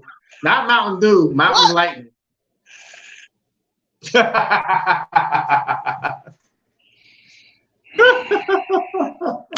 Mickey, come get this dude. Somebody come get this. Kim, Mickey. Oh, she already talked about no great value. Whatever. Bring it right on that blade too. 2-liter bottle in my lap. What's happening? Wow. With that being said, we're gonna move on to the next topic. Some NBA news. Well, we didn't want to get to this point because Mike is probably gonna have a semi-rant on this one, but LeBron did his thing this weekend, huh? Hip, no? Motherfucking real. Hip, hooray. LeBron did a great damn job in the regular season yet again, but the motherfucker is still 3-6 in the finals. Congratulations, man. Now I got that hating part out. I'm gonna say this, man. My question to you guys is this: Did he close the gap? Did he close the gap on overtaking Giannis for MVP? Absolutely not. I say no. I say he did. No. 1,000% no. I don't think so. No. And he had a great season for the age that he is and how many seasons he's played, but absolutely not. Right. Giannis is the future. Giannis is going to be reigning MVP again. Anything short of that, then that's a little sketchy to me. No, I don't think he closed the gap at all. Even with the injury, because Giannis is out with the injury, so it still don't matter. I don't care if he is injured. No, absolutely not. Okay, you can't take that dude. That dude has been in free incredible. We've seen this from LeBron before. He hasn't done anything he hasn't done in the past. So at this point, man, like we're used to seeing this from LeBron. 10 assists, like I said, he's leading the league in assists. Yeah, he's leading the league in assists. I get that, and I'm not like honestly. This is me trying. I swear to you, I'm not trying to be a hater. But when you're playing with a big man, it's much easier to get assists. Just ask anyone who has played with a Shaq. It's easier to play with big man and get assists with big man than it is to play with jump shooters. So, am I impressed with what he's doing at his age? Absolutely. Am I impressed with his game? Absolutely not. He's seen this from LeBron before, and that's not anything negative on him. But he's not really doing anything that he's not showing me anything new. You know what? That's what I told somebody in the group when they was talking about what he did at his age. I was like, well, I mean, Jordan was 35 when the Bulls won the championship and he dominated. So I mean, it's nothing new. While I think that what LeBron is doing is great, we've seen it before with Michael Jordan when he was that age and he led the Bulls to the championship. No, we they don't mention Michael Jordan being 35. They don't remember that though, do they? No, we've seen it before. But I've said time and time again, Giannis Antetokounmpo is one jump shot away of being virtually unstoppable. Let him start hitting that 3-pointer consistently. One jump shot away. And if he keeps working on it, which I've seen him try to improve, he's got a little bit better. It's nothing that'll blow your mind, but he's gotten a little better. If he can do this consistently, goodbye, Eastern Conference. Goodbye MVP award. It'll be the Giannis show day in and day out. The guy is a freak. And it's at first when they gave him the name, the Greek Freak, I was like, okay, why? And then the more and more I start watching the guy, I'm like, okay, this is why. You're virtually unstoppable. You're virtually unstoppable now. So if you do develop a jump shot, that's scary. That is very, very scary. A guy with athleticism, power, and a jump shot, that's something you can't stop all three. You can't teach being big and strong. You can't teach that. Yeah. You can't teach imposing your will on a game. You can't teach that. Right. The guy is something special. A jump shot consistently, and it is it. And we keep saying the same thing over and over. Even with Ben Simmons, I've said it. He's a jump shot away of being an all-around best player, like one of the best players in the league all around. If he can develop a jump shot and knock it down consistently. But Giannis just seems to just get better and better each year. I don't see anything other than him getting better next season. Hopefully that jump shot starts kicking consistently. And if it does, that is a wrap. That's it. So my question to you guys is this. If we all talk about Giannis being the MVP, which I think he will, but do you think the Lakers are the team to beat for the championship? Do I think the Lakers? Say they beat the Clippers and the Bucks. Do you think they are the team to beat? I wouldn't. I don't think so. I still think until someone show me that they can stop Kawhi in the playoffs. Like, Kawhi is a different animal in the playoffs, man. Until you show me.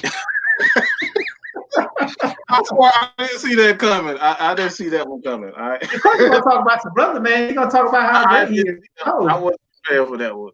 But until somebody showed me that they can stop Kawhi and Kawhi just has a bad playoff, I just can't. We know how Kawhi is come playoff time. He turns it up. He turns it up in the playoffs, man. Like that's what I want to see out of players, man. I want to see guys turn it up in the playoffs, and until he shows me that, Paul, the Clippers have a very good team, good coaching, and have a very good team. And I think coaching in the playoffs is an underrated aspect that a lot of people are so focused on players, but coaching is extremely it's important in the NBA. Oh, we know because we got swept by LeBron 4 straight games. Our coach couldn't figure out how to win. Figure it out. Team. He didn't want to triple team LeBron. Like, just bad coaching, man. So coaching means everything in the playoffs. So, but honestly, I'm not worried about the Rockets, but the one person on the Clippers, in order for the Clippers to succeed, to get to over that hump, I think what's the name has to show more consistency because the way he could play, like they was talking about it the other day, the skill set he had, Paul George, the skill set he had to being an elite player in the league, he needs to do more of that. Yes, he had the injuries on the shoulders and stuff, but I think if Paul George can become that top 10, top 15 player in the league, Clippers might be a hard out. Yes, I know the Lakers, they got AD and they got LeBron, but the X factor, if they was to meet in the Western, because I got them both meeting in the Western Conference Finals. If Paul George can become the player that I think he can be, there'll be a hard out. But I still got the Lakers winning in 7. That's just me. I really think they're going to win in 7. So, but we'll see. But yeah, they had a good weekend. I see them Laker fans. They was talking about they ain't want LeBron on their team. Now all of a sudden they cheering for him now. So, winning cures everything, right?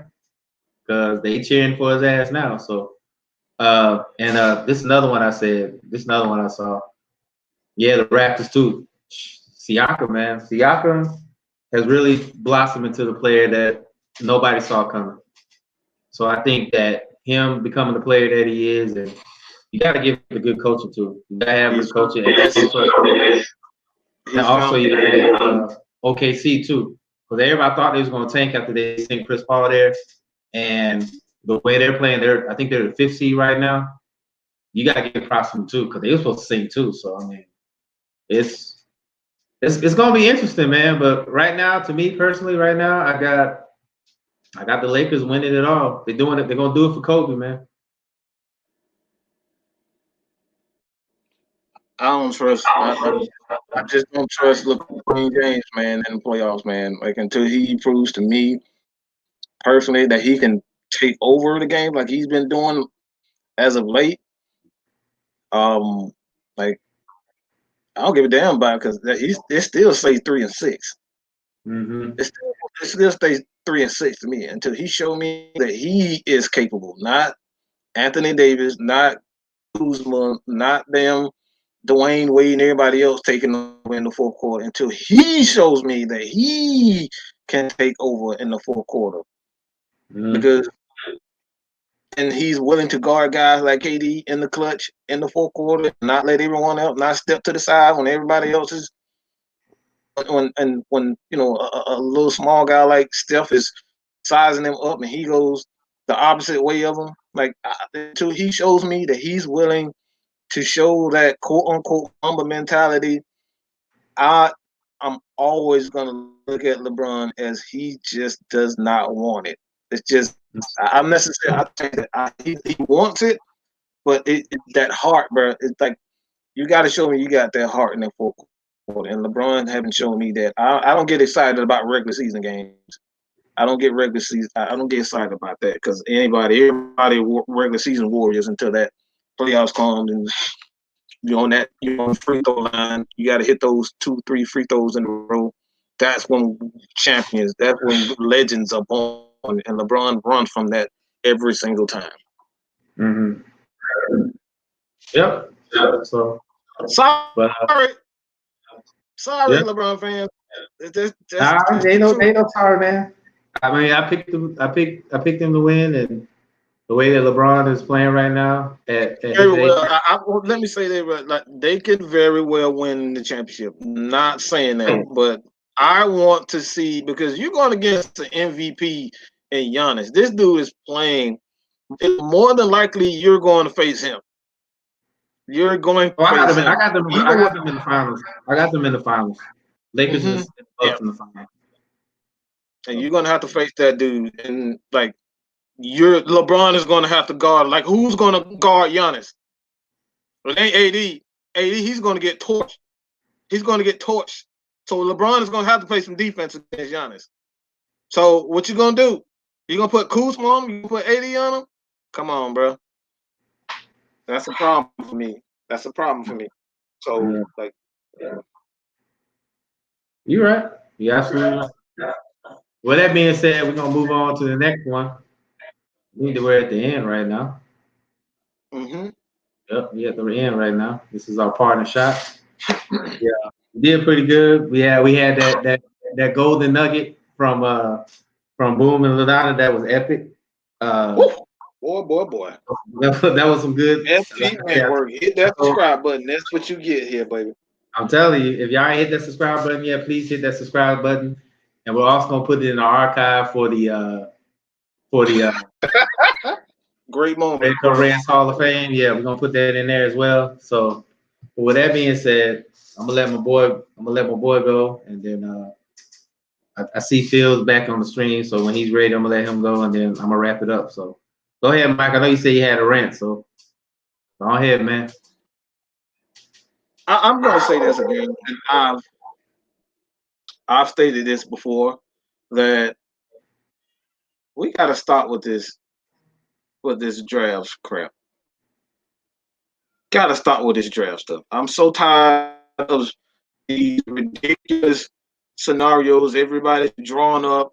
We're gonna trade up to get Chase Young. We're gonna trade down to get Caleb Chase son. Like, we're just gonna get everybody in the first round. Like it's possible that we're gonna just trade all our first round picks. We're gonna trade first pick for this year, the first pick for next year to get one player. Like, we got, and this is not just fans who's saying this. These are people who are quote unquote content creators, guys who work for NFL Network. These guys are drawing up these ridiculous trade and draft scenarios to guys that we know that is damn near impossible to get. And he's giving these guys false hope, thinking, and then when that don't happen, we're mad at the Falcons, we're mad at the Cowboys, we're mad at everybody else's team. Like, we're mad at the team because of these ridiculous trade proposals. And I'll say this again, and I hope that you guys understand what I'm saying. The draft is a crapshoot. This is not guaranteed these players are going to pan out. How many times have we seen players come into the game and we expect these guys to be the next, let's just say Tom Brady. We expect these guys to become the next Reggie White. And these guys sit up here and do absolutely nothing. These guys do nothing. They don't live up to the hype. The same thing with even Vic Beasley. We thought Vic Beasley was going to be that guy that's going to have 15, at least 10 sacks every single season. And guess what? He wasn't consistent. The draft is a crapshoot. Don't depend on the draft. When you depend on the draft, you've already lost. So when it all comes down to it, man, what a lot of teams and fans need to understand is that it's coaching, and it's Phil looking like the damn Undertaker with that purple light. Wow. Wow.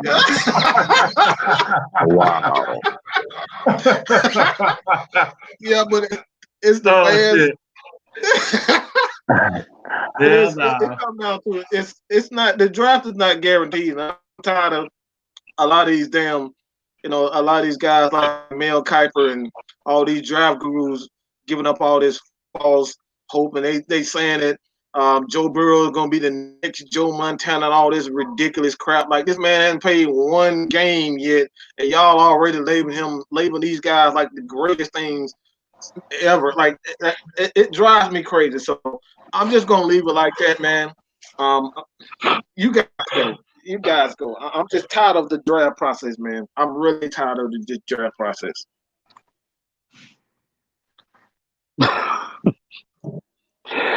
Oh man. Undertaker's on you, Undertaker. You go ahead. Oh wow. I'm sorry that my phone does that when I have to slide down and do all you gotta do is get the golf. But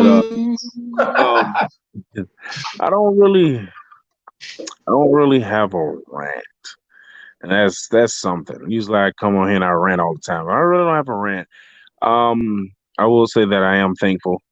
I am back. I've been absent for so long. And this feels good to be back on the show, talking sports with you guys. And really doing what I love to do. So feels good to be back. Yeah, nothing has changed whatsoever. I can see that. I didn't expect it to change. But I look forward to moving forward and seeing how this goes with possibly 4 or 5 of us a week doing this. That'll be intriguing. But I'm more so thankful of being back and being able to come on and do this once again. Unfortunately, like I said, my job kind of prevents me from being here a lot. But today I was like, oh, you know what? I may be tired, I may be under weather, but I'm gonna give it my best shot and get on here today. So I was able to do that. Tuesday, I see nothing different other than coming home and jumping right back on and getting back into it like I used to do. Now that I have everything working properly, just know that I'll be back on the show more times than you would ever thought you would see me. I'm back. I'm not 100% back, but I'm at least back where you will see me a little bit more. And like I said, I was thankful to be back on the show and be able to do this again. Yes, sir. Good deal. Before we leave, I gotta play some Phil real quick. See, the names have all changed since I've been around. You about to copyright. You about to copyright it.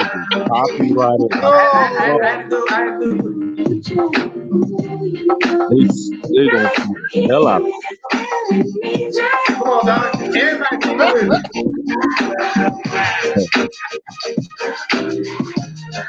I had to say that one time. Man. But Nothing has changed. I had to play that one time, because I'm petty like that. But I'm glad the brother Phil is back. People were asking about you and stuff, and I know you were kind of doing your thing with the job and personal stuff. So you should have told him I had coronavirus. Oh, as long as you had your keys. Hey, as long as you had your keys, you was good, right? As long as you had your keys, you was good, right? Oh, here we go with the keys. Hey man, you gonna get on me about to go. You gonna get on me about to go. I'll give you that. Well, technically, you started this key mess way before the goat crammed you. So technically, I let it go after a while. You kept going with crams. I'd rather lose my keys than have a goat whoop my ass in the street.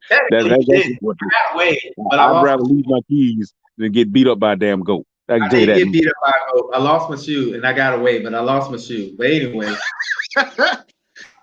The only man that I know can get chased by a damn goat. Like, who the hell get chased by a goddamn goat? Only Drake. Hey man, it happens, man. It happens. But with that being said, I'm kind of disappointed tonight. I thought I was gonna have some smoke. I really thought I was gonna have some smoke tonight. I'm kind of feeling bad, man.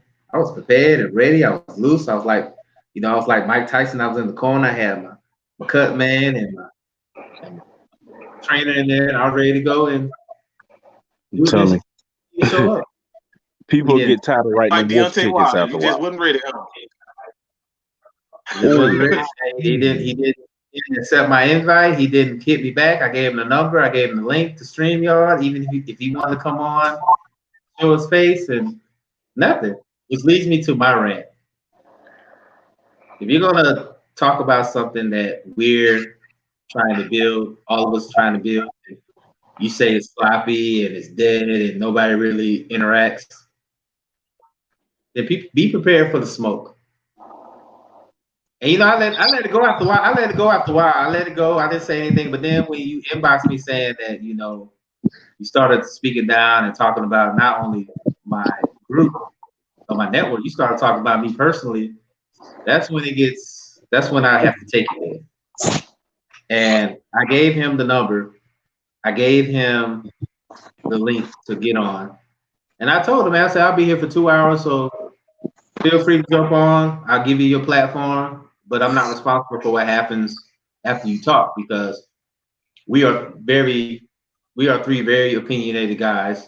Well, 4 if you count LaDonna. I'm pretty sure she probably would have jumped in as well. We all are very opinionated, and we would basically just gave you what you gave us, but to talk all that trash. Nothing nice for you. It wouldn't have been nothing nice for you. Right. But to talk all that trash and then you don't show up, I'm kind of disappointed. I'm disappointed. But then I'm not surprised because I was told by a lot of people this is what his MO is. I was told by a lot of people that he won't show up. But I gave him the benefit of the doubt because he was talking so hard in my inbox. So I'm gonna hit him up again. Yeah, man, because he ain't got to knock nobody out. Dre want to knock somebody out. He can't knock nobody out because they ain't in the ring. Like that's Dre, man. Well, I was gonna knock him out physically. I was gonna knock him out with the wordplay, it's gonna be like a battle rap. Like I was gonna get him on the show, and then he say his point, I say my point, and then we go back and forth, and then if Mike and Phil want to jump in, or if LaDonna want to jump in, or Dexter, Matt want to jump in, Brian, if he wanted to get the skibbity paps, then I was gonna give him the skibbity paps. So, I mean. It's just the fact that I didn't even care. Honestly, I didn't even care about the whole Draymond Charles comparison. I don't even care about that. It's just the fact that when he started disrespecting the group, that's when I took it personally. Because what you're not going to do is talk down on something that me and plenty others have tried to build to make this great. That's why I had the problem. So I'm hitting him up again tonight. Matter of fact, as soon as I get off the show, I'm hitting him up again tonight. I'm gonna say some not very nice things to him. And hopefully he comes out hiding. Wow. Dre ain't letting it go. No. I'm gonna be like, how 50 and Ja Rule still beefed after all this time. Man, I forgot they both were alive. Yeah. Oh, they still go at it. But I take it really personally when you talk down on something that I'm trying to help build, and the fact that you call it sloppy and the admins are not capable of doing their jobs. You're taking a shot at me and my friends for doing it. So I'm gonna say some stuff to him tonight. He talked about inbox him again, but I see he been lurking because every time he read my message. So if anybody knows him within the earshot of my voice, tell him I peeped it a long time ago. I'm gonna sit here and watch this game. I'm gonna take a shower. I'm gonna eat some stew, and then I'm gonna get on my phone and I'm gonna tell him that he's a coward ass motherfucker. Wow. Dre, hey. It's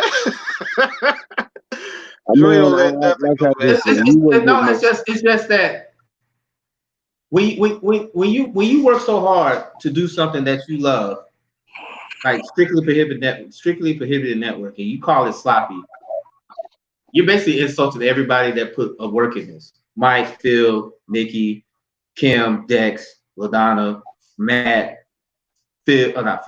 Patrick, Sean. You're basically insulting everybody, and then the fact of the matter is, you and Brian, even Brian. As a matter of fact, when you was getting your Abdullah Oblongata beat, you still was coming back, and it makes it so bad. Not only did you get kicked out of, not only did you leave our group, you left Hodgepodge's group because of the same shit. And then you gonna come back talking about I got kicked out. No, you didn't. You left. Because we were gonna keep you in there because LaDonna said you was comedy relief. So I was gonna kick you out. I love torturing people. I love torturing bullies. Hey, me personally, I wanted him gone, but I mean, hey, he said she wanted to stay, and so cool. But I proudly take that. I bully bullies. I gladly bully bullies, and I'm just gonna be real about it. I was ready to. What's that? What did Zach Randolph say to DeMarcus Cousins? In my hood, the bullies get bullied. Bullies get bullied. You damn right. So, I mean that's sad. But at the end of the day, for him to make those, throw out those accusations, throw out all those comments, but you were still in the group. If it was such a bad group, I mean, I don't care what it stands for or what you talk about. If it's not something of quality and quantity, you won't catch me there. So obviously we were doing something right for him to still be in it. That's just somebody who was just looking for a soundbite, and you got the wrong soundbite. And you gave him a platform to come and just bring all the smoke. But I mean, like I said, the only smoke you're getting is what I'm blowing through this vape tonight. Right. I mean, that's how I feel. It's just that I didn't even care. You know what? Honestly, that's why they comment on the Draymond Charles thing, because I was like, you know what? That's sports. But when you come in arguing about no damn Draymond, man. I didn't say anything. Mike, Brian and LaDonna was giving him skibbity pass the whole day. I was just watching them giving him skibbity pass the whole day. I mean, I'm at work and I'm just hearing notification after notification. I'm like, what the hell is going on? It's just the fact that the matter is he said that he felt that the group was dead. He felt that the group was dead and that he was the savior of our group. That's where I drew the line. That's where I drew the line. Oh, wow. Interesting. Yeah. You're the savior of the group. That sounds familiar to me. That sounds good. You know what? I'm not going to get into that. I'm not going to get into that on this show, but that sounds very familiar. I've heard somebody say that before and got put in their place. And I'm not going to bring up no names. I'm not going to throw no names out there. And you know, Brian was doing most of the work. I gave him a couple jabs in, but you know, Mike was giving him the skippy paps. I was just throwing jabs in there. Then you know, LaDonna came in there and gave him the ether oil. So, and you know how Dex is. Dex coming there like a pit bull in the meat market. You can't tell him what to do. He's going to So even Kim jumped in. Kim and Matt jumped in. You know, I was like, you know what? See, you didn't want this smoke, bro. There I say again. I will say it again. I'm the calm one in the group. I never thought I'd say that. I never thought I'd say that. I tried. You know what? I tried to turn a new leaf, but when you talk on something that I hold near and dear, and all my friends built up, and we're trying to make this great, and for you to talk down on it, knowing that how hard we work, yeah, you're gonna get the smoke. So yeah, and I'm ready. As soon as I get off this live, I'm gonna go and send them a message saying you got a great team. You couldn't even get on. I gave you a platform to get on to talk to us, and you couldn't even do that. So whatever you got to say to me after I say whatever I got to say, whatever you got to say to me is fucking irrelevant. You know what? I'm gonna say it right here now. Dre gave you the invitation. Now I'm gonna give you the invitation. Next week, if you really want to get whatever you want off your chest, I don't know you, don't care to know you, but if you want to get it off your chest, I am asking. I'm not gonna plead with you, but I'm asking. If you want the smoke, hop your ass in here by the time I get here from work. I'm telling you, I'm more than glad. And Dex gonna be back next week. Dex gonna be back next week too. And man, Matt might possibly join us. Come on, I'm ready. I'm always ready. Just saying. I'm always ready. That's all I gotta say. I ain't got nothing to say after that. That's all I gotta say. I'm thoroughly disappointed because you know I wanted him to get on here and say what he had to say, but obviously he didn't. So we'll wait till next week. I'm gonna send him the invitation again. Matter of fact, I'm gonna be nice this time. I'm gonna be like, you know what? Maybe your mom called you out the basement for Easter dinner. You had to eat, so you couldn't get on. So maybe come on next week. Maybe you can maybe you can tell your mom to skip dinner and you can just jump on us and then you can go eat after that, you know. So, but that's all I gotta say about that. I appreciate everybody listening to us. Sorry we kind of ran over a little bit, but you know, when you have a show like Red Cup Rants and things start flowing a certain way, things happen. You know what I'm saying? So, but I appreciate everybody listening to us. I appreciate everybody listening to us. We're gonna make this big. I appreciate Phil. You know, Phil's back with us. Dex will be back with us next week. Matt might join us for a few minutes, and you know, meet Mike and Fish. I was on here at one time. Man, I don't know if they ready for all that. I don't know if they ready for all that. So, but they gonna find out though. But with that being said, I don't have nothing else to say, fellas. If you ain't got nothing to say, man, that's a wrap, man. We done for the night. See y'all if you next want week. some, come get some. It's really that simple, man. Matter of fact, that's why my nickname is not gonna be Dre. My nickname is gonna be ATS, all the smoke. That's gonna be my name. ATS, all the smoke. All the smoke. I want it all. Like Mac 10 said on his song, I want it all. All the smoke. With that being said, man, y'all have a good night. We'll talk to y'all later, man.